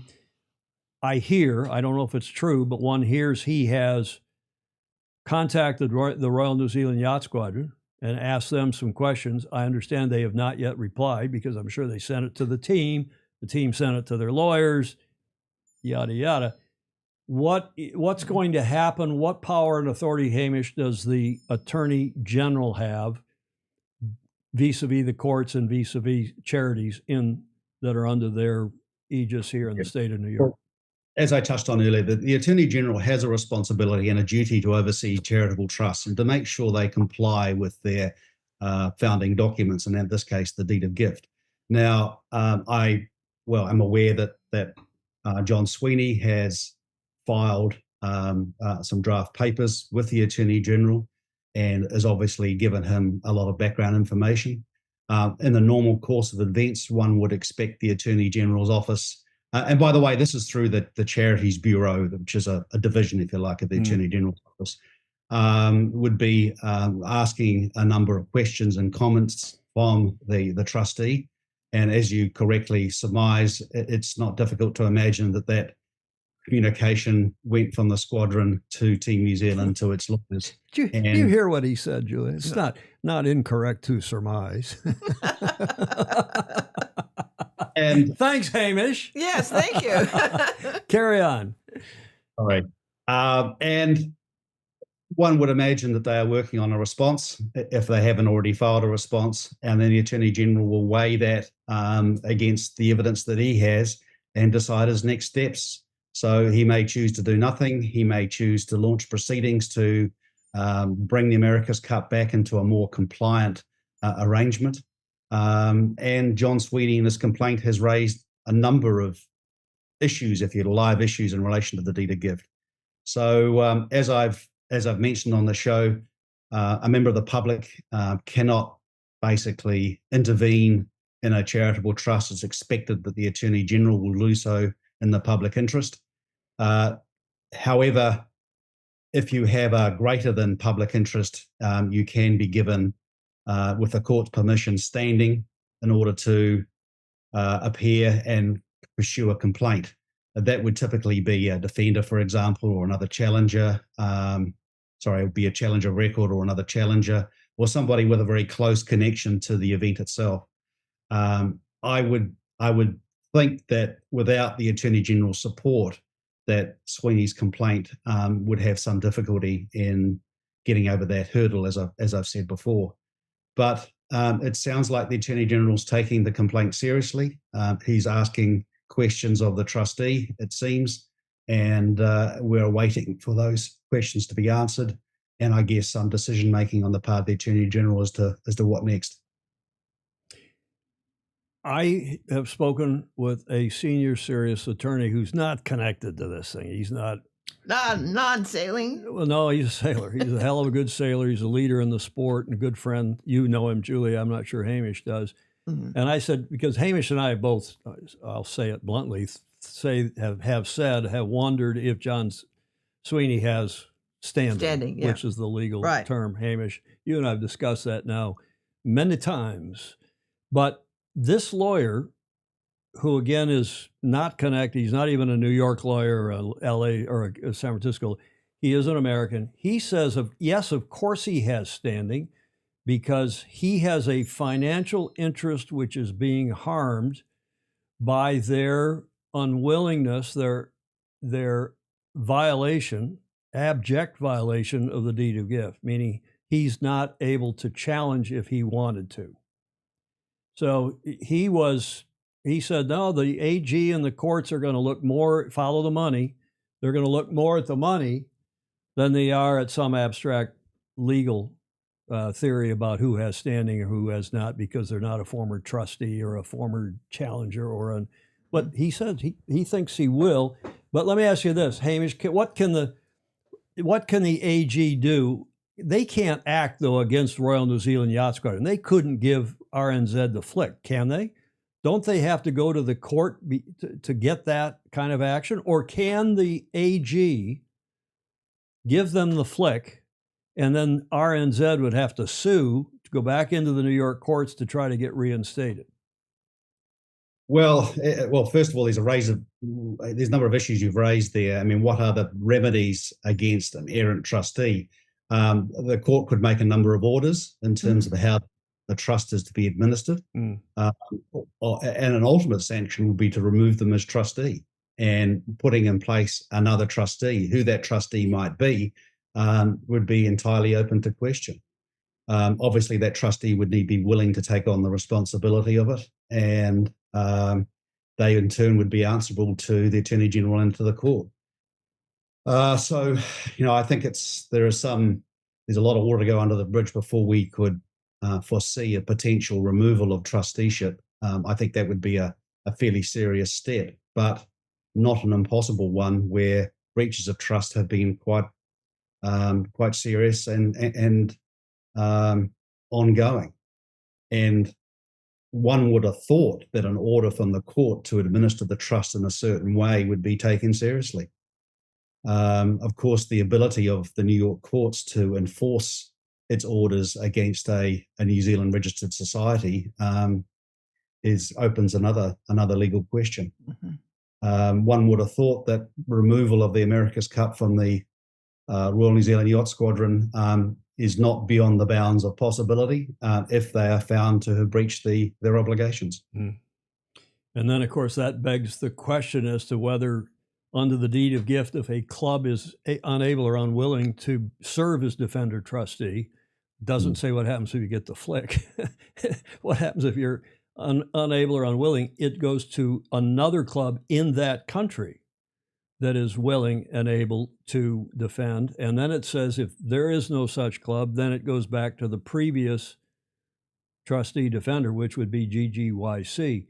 But yes. I agree with you, Hamish. I think this is what I hear you saying, that if the court gets involved in this, the Attorney General, they're going to do something more dramatic than just say, I'll give it to another Kiwi club, because that could be difficult to find such a club. And I guarantee you, Golden Gate Yacht Club would love to do it, but would not be in a position to do it. Yes, well, the provision of the deed you refer to is what happens when the trustee yacht club is dissolved. And as you correctly pointed out, first of all, the yacht club decides as to which other yacht club of the same nationality qualified to challenge should become the next trustee. And if it fails to do that, it goes back to the previous trustee. Whether the court would follow that in a situation of breach of trustee duties remains to be seen. Just as a pure speculation, what are the choices? Do you go back to any of the former trustees? Do you appoint a wholly new trustee in the form of the Attorney General? Do you go back to the original trustee, that is the New York Yacht Club? All those options would potentially be available. And I'm kind of inclined to agree with you if it got down to something as serious as this, that the likelihood of an American-based or particularly a New York-based yacht club would probably have greater odds of becoming the new trustee than perhaps another New Zealand yacht club. Okay. Hamish, there's a good comment here I'll read quickly from David James, who happens to be Julia's, one of her many lawyers. She's got a cadre of them. David James across the bay here from us in Sausalito, good sailor, St. Francis, San Francisco, Royal Hong Kong member. Sweeney doesn't have standing, David asserts, under New York law to sue a charitable trust as a member of the public unless he can assert that he has a special interest, which I'm sure is a defined term, e.g., a beneficiary who is part of a sharply defined limited class entitled to a specific benefit not available to the general public, which is, I think, exactly, Hamish, why my legal friend was saying essentially this, because he would have a specific benefit not available to the general public if he wanted to challenge for the cup. And ACP stopped him from doing so, for example. Yes. Well, I agree that what David has indicated reflects the legal position, if you like, on standing. But as we know, what happens in court, in a New York court, Tom, well, you throw your dice and you see what you get. I don't know. I always kind of like the New York courts and the results there in both 88 and 2010, Hamish. Yes. Mark Reed's got to leave, and he's asking about the Team USA Sail GP lawsuit against Team Denmark. We'll get into that on Friday. We'll do a preview of Rio and talk more about what's going on in Sail GP, but I just want to wrap, because Hamish has got to run. the clocks have changed because New Zealand went off daylight time over the weekend. And now we are not 4, not 3, not 4. We're now 5 hours apart because they have fallen back. Oh, my. And we, of course, went forward a month ago or so. It's total confusing. I don't know why we don't just lock the clocks, Hamish. But Hamish and I got it sorted out. And I'm glad you got your internet sorted out because I have one more question for you. You're Yes. a member of the selection committee of the Yes. America's Cup Hall of Fame, and you have just decided to induct Glenn Ashby. I see you and your committee, which is a big committee of 20, 25 people. Mhm. Glenn Ashby, the Beacons, the Beacons family, triumvirate actually, Peter Eisler and Lowell North into the America's Cup Hall of Fame. The Harrisoff Marine Museum AC Hall of Fame welcomes Ashby, Beacons, Eisler, North as the class of 2026 inductees. They will be honored on October 16th, 2026 at the America's Cup Hall of Fame induction gala in the model room at the New York Yacht Club, which is where it was done last time, several times, recent times. It's always a fabulous event. I was there and got COVID. One time, actually, I didn't get it there. I think I got it before I went there, so I was probably spreading it, but that's another issue. Hamish, you're part of the selection committee. Is this a good hall, and is this a viable group of people that are making these selections, or are they croutonic? Look, I feel very privileged to be part of that group, and I've got to say the discussions from people from all different aspects of the America's Cup and the expertise is truly fascinating, and I look forward to our discussions. We tend to have various discussions at least annually, if not twice annually, to go over the inductees and particularly a number of candidates that are talked about. And I believe this year's group of inductees, it represents the finest of what the America's Cup has had to offer. And it covers a wide range of skills and attributes. I mean, amongst them, of course, we have the Beacon, 3 generations of the Beacon family. And I imagine there are very few people listening today that have not seen or at least own some Beacon pictures, some famous, brilliant Beacon pictures, if not of the America's Cup, then of sailing in the United Kingdom and in Europe. I mean, Lowell North speaks for himself, as does Glenn Ashby. And my view is that we're very careful in this election. We go over them very carefully and we have in-depth discussions. And it's always a consensus as to where we end up. And I never believe that any discussion I've been part of, there's been any burning angst about whether someone ought to have been inducted or has been inducted. And it's a truly fine institution which allows us to celebrate both the history, the heritage, and the current America's Cup as well. Chris Feary agrees with you. It's a brilliantly diverse group of deserving inductees. And then Magnus the Magnificent weighed in with one of his blog posts shortly after those 4 or 7 actually were, or 1, 2, 3, 4, 7 were nominated. The America's Cup Hall of Fame, Magnus said, have nailed this, as they do every year. It's a beautifully run organization that is considered in its approach and detailed to the nth degree. Mm-hmm. I have had a brief insight into how these nominations are approved, and it's a lengthy, ongoing process with much debate in Ashby, North, Eisler, and the Beacon family. It's about as good as it gets. So Magnus agrees with you, Hamish, and more, perhaps. Thank you, Magnus. I appreciate Magnus's comment, and he's right. A lot of work does go into it, and we try to achieve some balance. We try and cast the net wide internationally, but also the various inputs into the America's Cup.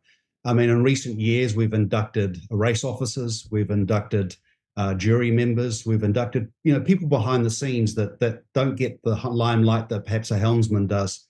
And it's important that we also recognize what we call the chroniclers of the Cup. And these are people who write about the Cup, perhaps are photographers.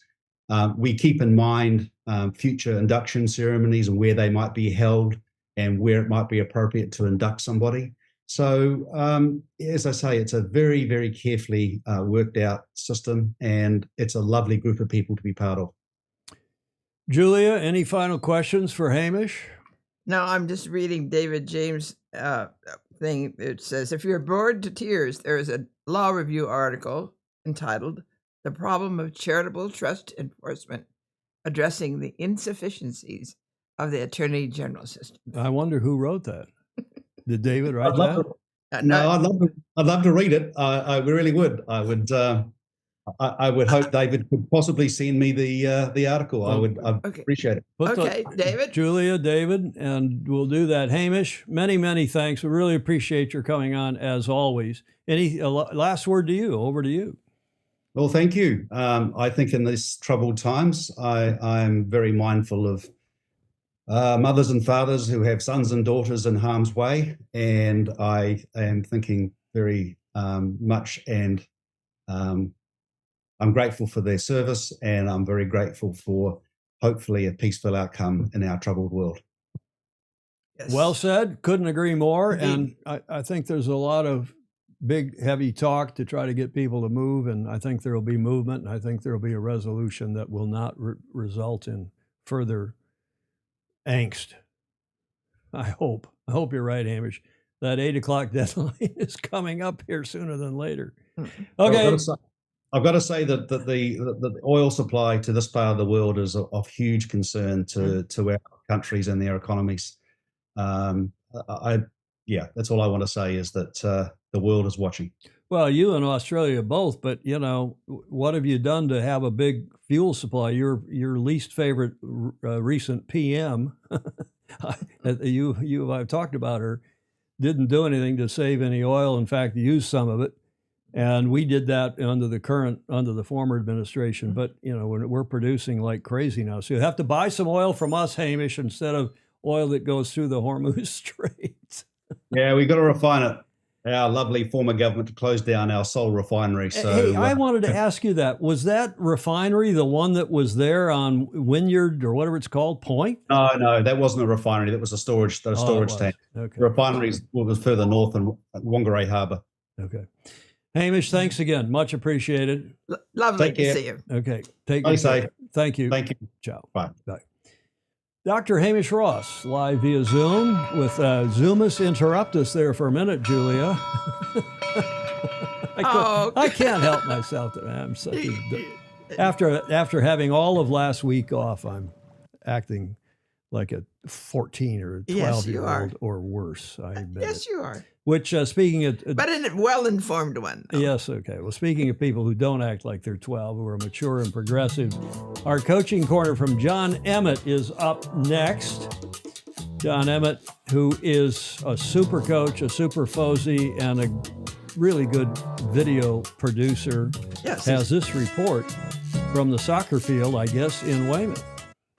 Hi, Tom, Julia, and all the Fozy. So I have a question for you today. What is a submission? Now, the word submission instantly fills me with flashbacks and full of terror because it just reminds me of being at Loughborough University, which I have to say, I had a very good time at Loughborough University, but we had to submit work by a certain time, typically 5 p.m. on a Friday, and then the shutter would come down. If you missed that submission deadline, work didn't get graded, and it made it very hard to get a first-class degree. So you really need to think submissions are important, and yet it still scares me a little bit. But this is the way that things are moved forward. Things are presented to World Sailing for discussion. And personally, I'm thinking very much about the future of our Olympic classes, whether that's small changes in equipment. So we have a small evolution in the sails that we use in the Ilka class, or completely different events and event equipment, because there are, of course, 4 reviews, as it were, as a minimum. Now, I think the Fozy come from a wide range of backgrounds and opinions, so it'd be really interesting to know what people think and how they see the future of the sport. Tom Eamon, for one, hardly ever speaks about it, so I have absolutely no idea what sort of classes he would like to see at the Olympics. But some of you, I think now is the time to think.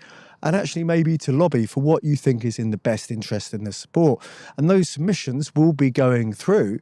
And then you can't rewind the clock and say, I wish I had said something. So, yeah, it's a really important time in our sport. So there's no point doing your fantasy football league where, you wish you had 12 different foiling classes all divided into the two sixes and various weight categories. You need to say what you think, and you need to look at the submissions and get behind the submissions that you think are best for our sport. So with that in mind, have a little think what submissions you think are best. And today, especially, really keen to see all the comments. And with that, sell fast, sell safe, and have fun. He mocks me. What do you mean I never talk about what I think the Olympic That's good fun. Yes. That's in good stuff. We should have a show, Julia, where we talk, a special show, and people come on by, anybody who wants to come on by Zoom and make their case for this class or that class or group of classes for the Cup. John, But with your have to help, hurry on it. with your help and others, we'll do that. Blake Sale at Blake Middleton up in Minnesota, the Star, Finn, and E-Scow. You're not going to get the E-Scow into the Olympics, Blake. It's not well enough distributed around the world, although it is a fine boat. John Emmett Sailing. Get to the front of the fleet. Our regular reportage from John. Does that every show. And then when I missed those 2 shows last week, when we didn't do those shows, he still did coaching quarters and posted them on the Sailing Illustrated Facebook page, for which we're eternally grateful. Indeed. And also John's giving us the push, as are the Aussies now. Everybody's getting behind this effort to get Paralympic sailing back in the 2032 Olympics, into the Paralympics in Brisbane 2032. And we've been talking about that for well over a year now, and we'll continue to do so. If you have any influence, any ability to help push that along, whether it's with the IPC, the International Paralympic Committee, or with your Aussie authorities, yacht clubs, and Australian Sailing, or particularly at World Sailing, please do help, even at your own national authority. Jody Shields can't help himself, Julia. Beaver diving would be a great Olympic sport. Julia, save me. Bravo Zulu. We got to do a Bravo Zulu here for a terrific event that wrapped up a cut. We didn't report on it last week because we were dark, but we got to do it now, and that is the World Match Racing Tour's initial event for 2026, which took place in Macau. Whereas I'm looking here on the diagram, where is it? It's here somewhere. Here. Did I get it? Up. Go. Oh, no, that's not it. Thank you, Julia. That's not it. I can't see the fine print over here on my telestrator. Yeah, that was the first event for this year. Those are they're the last events down there in the other. But it did take place. It did, they had fairly good breeze throughout, and to the surprise of any number of us, the young and the upstarts didn't win. One of the veterans won. So let's give you the results of the Macau Match Cup, the opening stage of the 2026 World Match Racing Tour that took place in Macau, 25 to 29 March. A lot of us were cheering for and thinking that one of these 4, Cole, Yanni, Ian, or Aurelian, who are ranked 2, 3, 4, and 5 respectively. There was no Chris Poole because he was back here dealing with his America's Cup Challenge, or the demise thereof here in the States, but they were otherwise the top-ranked people there, and none of them won. Indeed, none of them got to the semifinals, except Berenson. You can see Yanni Berenson from Sweden down there in semifinal 2 against Jeppe Borsch. So he was the only one that got through. Christian Prendergast, who's from Chicago, a fairly new name on the block, and whom Fozy Peter Taylor and Fozy Larry Kennedy have nothing but positive things to say about Christian Prendergast. So yeah, there's an R at the beginning. It's not Pendergast, Prendergast. And Oscar Engstrom, another Swede, also got into the semis. Oscar ended up losing to Jeppe. Jeppe won 3-2, and you can see it was a pretty interesting match. Jeppe went up 2-0.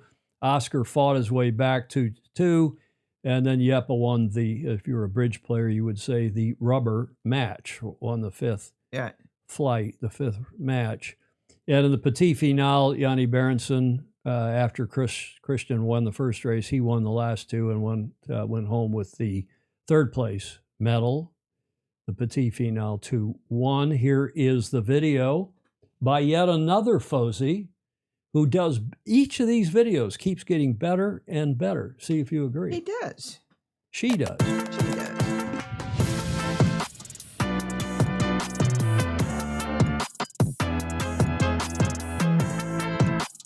So here we are, the final day of the 2026 Macau Match Cup. We are in the semi-finals. Yappy Borch has a 2-0 lead over Johnny Burnson, where Oscar Engstrom has a 2-1 advantage over Christian Prendergast. So who will seize the day and move into the finals, and who will deliver the winning move in the finals and become the champion of 2026 Macau Match Cup? What an exciting day ahead of us. Last day of the event. It's always exciting still being the regatta, this part of the tournament. And you just know anything can happen, especially with this tricky race course where the wind is shifting all the time. You just gotta keep your head cool and hope that you take some clever decisions. The wind is up here in Macau and racing on the way with the semi-finals. The young American skipper Christian Prendergast sails superbly to win the fourth match against Oscar Engstrom and so takes it to a fifth decider. However, in the third match of the other semi-final, Sweden's Johnny Burnson mistimes his start and crosses a second early, so must re-round. It's an unusual error for him, and they can't come back from that, as the Danish team of Yappy Borch go on to win 3-0, advancing to the final. The fifth and last match in the semi-final is a cracker.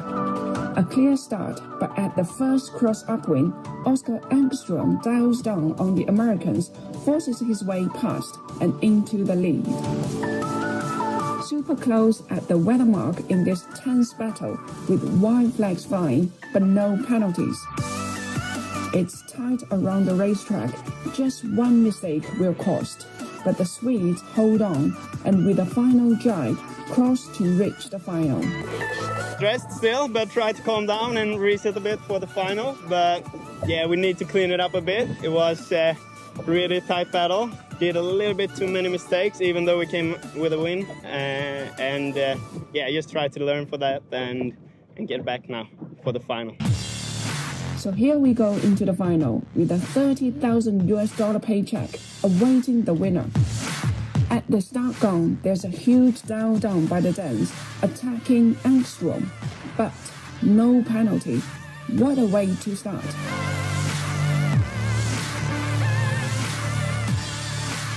That gives the edge to Borch, and there's nothing stopping him as they take the advantage to that move and build on it further.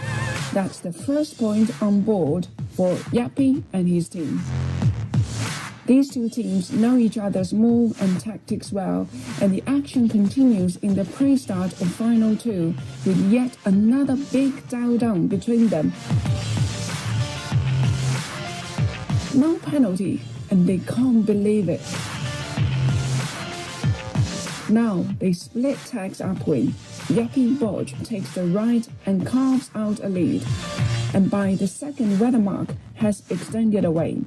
The Danish team have the lead and are not giving this up, covering Engstrom downwind and cross to take their second point in this first 2-3 final.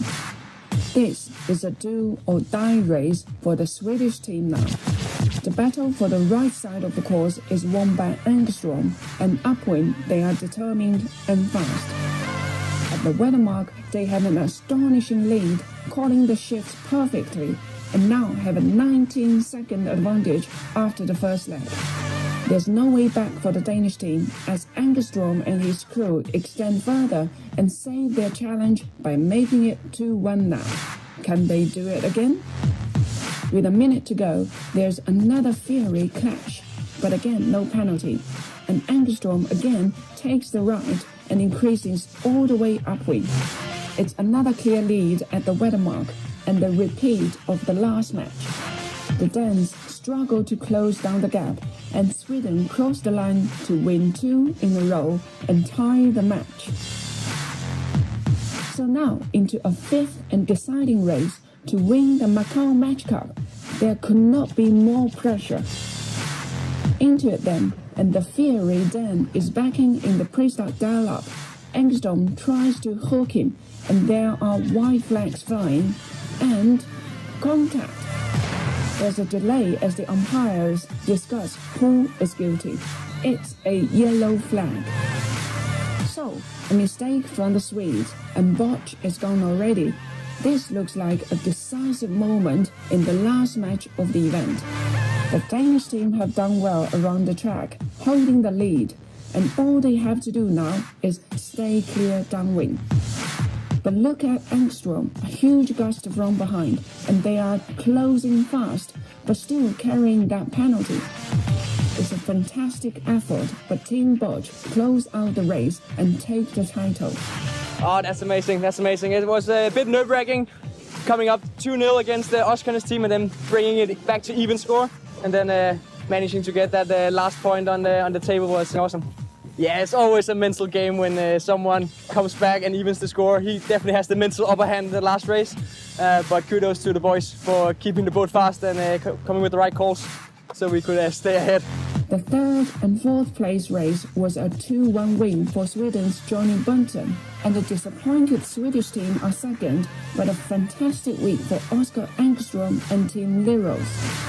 Collecting the $30,000 check and the Macau Match Cup trophy is the Bosch match race team from Denmark. The season opener for the 2026 World Match Racing Tour comes to a close. What a great video. Yes, yes. And the writing and in time with the picture, you know, she says it is green flag, then the green flag pops up, or she called it a cracker. A cracker. Yeah. Yeah, really nice coverage, Ed Worley. KDY rules. Rick Banner was saying the Danish Royal Danish Yacht Club, KDY. And bravo Zulu to James Pleasance and everybody involved. And, you know, it was a good series, but also the television production that our Fozy, Legia, Golden Lily. Yeah. She's was good, and she's even better now. She is getting better with each passing month or each passing video. Yeah. Jeppe Borsch, as a couple of you said, Fritz Mueller, seems that a lot of young folks are driving the results. A good thing, as we all know, it's mono. Yep, congratulations to I'm going to go back. I want to go back and read those names. Where were they? I got to go back a couple slides because I do want to read the names. And I had to get James to tell me the right order. I got the names, but I didn't know who was who. Yeah. I knew Jeppe, of course, but Jeppe, Sebastian Olsen, Thor Anderson, and Matthias Rossing, who I think is a Gov Cup. Either he or his brother, I believe, but a Gov Cup alum. Great video. Chris actually agrees. Nice stuff. Overall, Jeppe, of course, on top. Rory Finnegan, the Irish team down there at the bottom, and everybody else in between. My favorite, Cole Tapper, had a disappointing 8th, Julia. Yes. You like Nick Egnott Johnson. He ended up 6th. So you've got some kids all throughout that and some vets as well, which is, you know, it's just super. A good sign of a great series. I love that whole class anyway. It's the you know, they're different boats depending on the event, Julia. So, but you like that style of boat. Yeah. And the kind of racing that exactly. It's so understandable, match racing, and it's straight ahead and easy. You know, Ed Worley, I think it was Ed, somebody suggested that for one of these shows, I ought to play the entire last race of the Louis Vuitton Cup finals. Oh, yeah. Of the, you know, your team, America won. I was with them too. I was crying. Against, I know you were crushed, against Luna Rossa. Prada Pirelli were not involved, but Luna Rossa down in Auckland. Yeah. For the 2003 Cup. It wasn't the finals, it was the semifinals of the LVC, I guess. Yeah. Or was it 80? I can't remember. It was it was 2000. It was the 2000 Louis Vuitton Cup in Auckland when America One went in the finals against Luna Rossa. They beat us in 9-8 or, you know, some amazing series. And then they went on to lose to ETNZ or Team New Zealand, whatever they were called. But back to the World Match Racing Tour. The next event is coming up here in the States, down in SoCal, 24th of April through the 3rd of May. The FICR, which is a qualifier for Congressional Cup, and then the Congressional Cup, both events at Long Beach Yacht Club coming up here at the end of this month, Julia. Gosh. The end of April or into early May. This coming weekend, just so you don't think we're paying attention, we are. We've got the Enel, I don't know how to pronounce it. Is that an energy company? Enel Rio Sail Grand Prix. And of course, all the eyes will be on hometown hero Martina Grail, the only female skipper, driver, to use their language, the Sail GP Nick moniker, lingo. But she is the driver. She's got some great sailors with her, including Jeremy Wilmot, who was with the American team last time, Goody, Paul Goodison, who's there, and her brother, right? Yeah. Marco Grail, is that her brother? I don't know.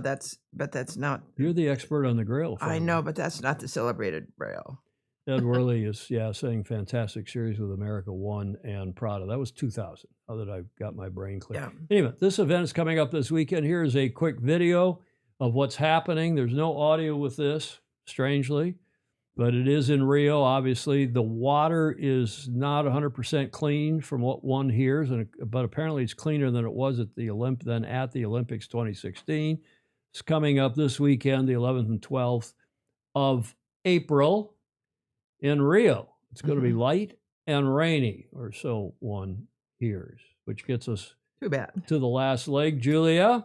Yes. And at the last leg, I'm sorry, I said I'd never talk about locking the clock again, but I found this so informative by a British maths teacher, professor. I thought we should all see this now that the Europeans are on daylight time, a month after we went on daylight time. Right. Now that those of you, other than Ted Ryman and the gang in South Africa, they don't change. They're smart. They just leave. They lock the clock in Republic of South Africa. And now that the Kiwis and parts of Australia that change, not everybody in Australia changes either, like here in the States. But I thought you would all enjoy this little video now that we got all that behind us and we're going forward. We're going forward. Twice a year, a third of countries around the world decide to collectively give themselves a mild form of jet lag. I'm talking here about daylight savings time, the clocks moving forwards in spring. And before you at me in the comments, oh, we're doing it for the farmers. No, the farmers hate it and they always have. Cows do not care what your clock says. But I know you're thinking, surely there must be some good reason for this. Surely. Tell you what, I'll give you the evidence and you can decide. Some people say that this is all down to Benjamin Franklin because when he was living in Paris in 1784, he wrote a complaint where he calculated the amount of candle wax that the city could save if only the French would get out of bed when the sun rose. He didn't suggest changing the clocks though. Instead, he suggested taxing anybody who had shutters on their windows, limiting the amount of candle wax that a family were allowed to have, and firing literal cannons in the streets to scare the French out of bed. He wasn't inventing daylight savings, he was actually just being a massive troll. There was a guy called George Hudson who did suggest it in 1895 in New Zealand. He loved collecting bugs, but he was very annoyed that by the time he finished work, it was too dark for him to go out and tit around with his hobby.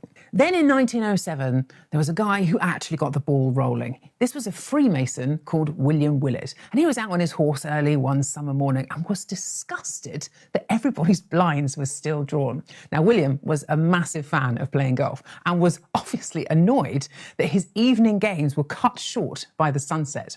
So he wrote this pamphlet called The Waste of Daylight, in which he suggested changing the concept of time itself just so he could get another 9 holes in, which I think we can all agree is a sensational level of entitlement. Anyway, by the First World War, the Germans thought it might be a good idea to help them save on coal. And because it was wartime, loads of other countries copied them. And we have basically been stuck with it in some form or another ever since. Now, to be clear, people have checked and it does not save on energy. What it does do is cause a 6% increase in the number of fatal car accidents the next day and up to a 24% jump in heart attacks, plus a huge spike in workplace injuries and it messes up everybody's circadian rhythms, which means, frankly, Franklin's cannon might have been a better idea after all. Julie, you know, that's Hannah Fry. I wanted her picture still up there, the math professor, and obviously a very smart lady. Yes. A Brit. Yes. Now, and see, we blame it on the Americans, all this madness, this daylight saving time madness, but it wasn't the Americans. It was the Kiwis, the Brits, and the Germans that have put us into this. Lock the clock! Evening sailing races is yet another awesome example of entitlement, and I'm all for it, Blake Middleton says. Yes. Oh, my goodness. Okay, Julia, we didn't celebrate Easter last week because we had the week off, which I enjoyed very much, the week off. We'll talk about it at some point. But thank you all. Many of you sent quick notes and texts and so on. I'm feeling much better. Thank you very much indeed. It was not a big deal. Well, not a big deal, Julie. And also thanks to Mr. Doctor who helped get me through the week. Andrew McIrvin. Whiskey Tango Foxtrot, as usual, we wrap the show up here in the D block. And in celebration of Easter, Julia, which we had a nice dinner here. Thanks for coming down on Sunday. We had a nice we did. baby back rib dinner. And we ate some chocolate, milk chocolate that you brought down. Yes. And this is Ted Ryman's idea that say no to childhood obesity. Eat your children's Easter chocolate now. Good idea. That was Ryman. And then this from, this is an oldie but goodie. My bum hurts. What did you say? I've not seen that before. Doesn't everybody, that's from, speaking of Mr. Doctor, that's from Andrew, doesn't everybody bite the ears first? Nobody bites the butt, the back end, do you? You kind of work it down until there's a thing at the bottom that kind of catches all the chocolate as little bits and pieces go. Yeah. Man, Julia, your milk chocolate was very much appreciated the other day. I had one of those Easter bunnies. Still out there. It's not all done. Don't let it rot again. Julia, this one, some people will not be completely happy with, but you got to have a sense of humor. I think the Lord has a sense of humor, and I think God has a sense of humor. YOLO, you only live once. Just kidding. Come on. It's funny. Rick Bannerow. Yes. Rick Bannerow sent that. And then this was the surprising one to me. Jesus Christ was originally going to be named Gary until Mary stubbed her toe. You get it? She stubbed her toe, and what did she say? Jesus Christ. Jesus Christa.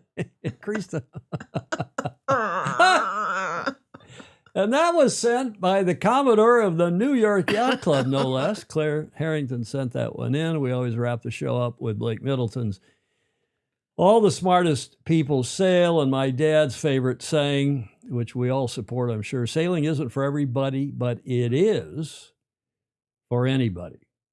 Gets us to the finish line. Speaking of scows, and Julia, you like to say? Yes, it's important that you like, follow, and share us because other people miss it otherwise. Do the lower third while you're at it. And comments are welcome in replay. Yes, indeed. Very well done. Sailing Illustrated, we appreciate. We got another patron, by the way. Oh, good. Well, we were off last week. Maybe we should take more weeks off. Thanks very much to all of you who support us via patreon.com or send us a check or send us, like Clayton Emily does, the odd bottle of booze. Not that I drink, but Julia does. We put that in her coffee on the show two weeks ago, and you livened right up. I did. I have no more than one drink a day as long as I have company. You sound defensive.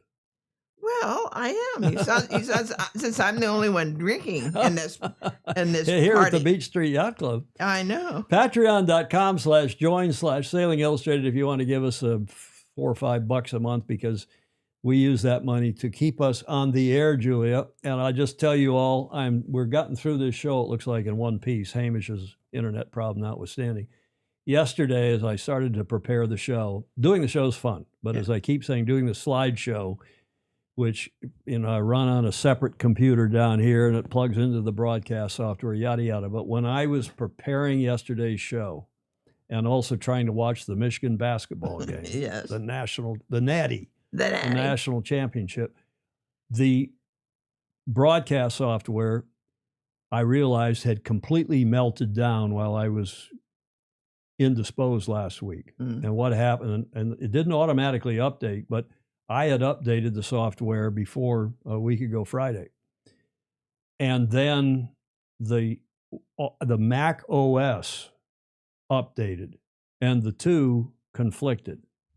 I had to redo the whole software yesterday, the broadcast software, OBS, because without OBS and this screen here, all 18, I won't bore you with it. Yesterday was a horrible day. But it seems to have worked. All 18 scenes seem to have worked. And, we appreciate so much your support because without it, we wouldn't be on the air at all, whether it's the equipment, whether it is the streaming fees, yada, yada, yada. Viewer-supported media, thank you very much to all of you. Patreon.com.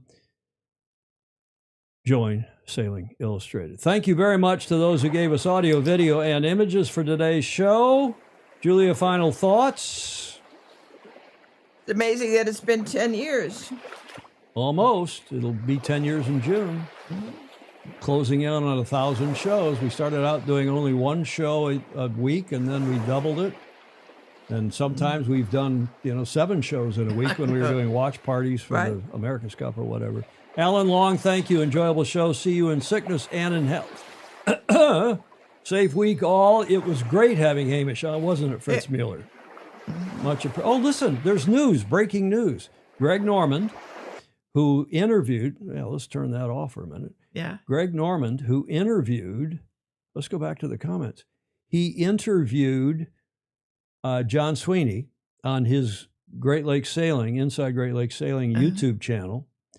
And I guess he got a cease and desist letter from lawyers in Chicago who supposedly represent the Royal New Zealand Yacht Squadron, having done that interview. But he submitted a FOIA, Freedom of Information Act, I think is what FOIA stands for. He submitted a FOIA request, which is here in the U.S., government agencies, under most circumstances, have to freely provide information, and especially if somebody requests under FOIA, F-O-I-A, makes a FOIA request, they weigh it and check it. But if it's not secret national security type stuff, they have to grant it, and they do. And this is how news organizations get a lot of their info.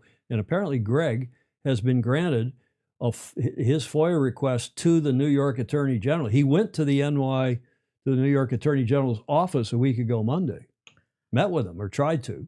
Not sure he made much progress, but his FOIA request has been granted. Interesting. We'll have more about that probably on Friday. Thank you all for joining us. Hope to see you on Friday, same time, same channel, when we'll do this again at 1300 Pacific. In the meantime, sail fast, sail safe, and have fun. Ciao for now.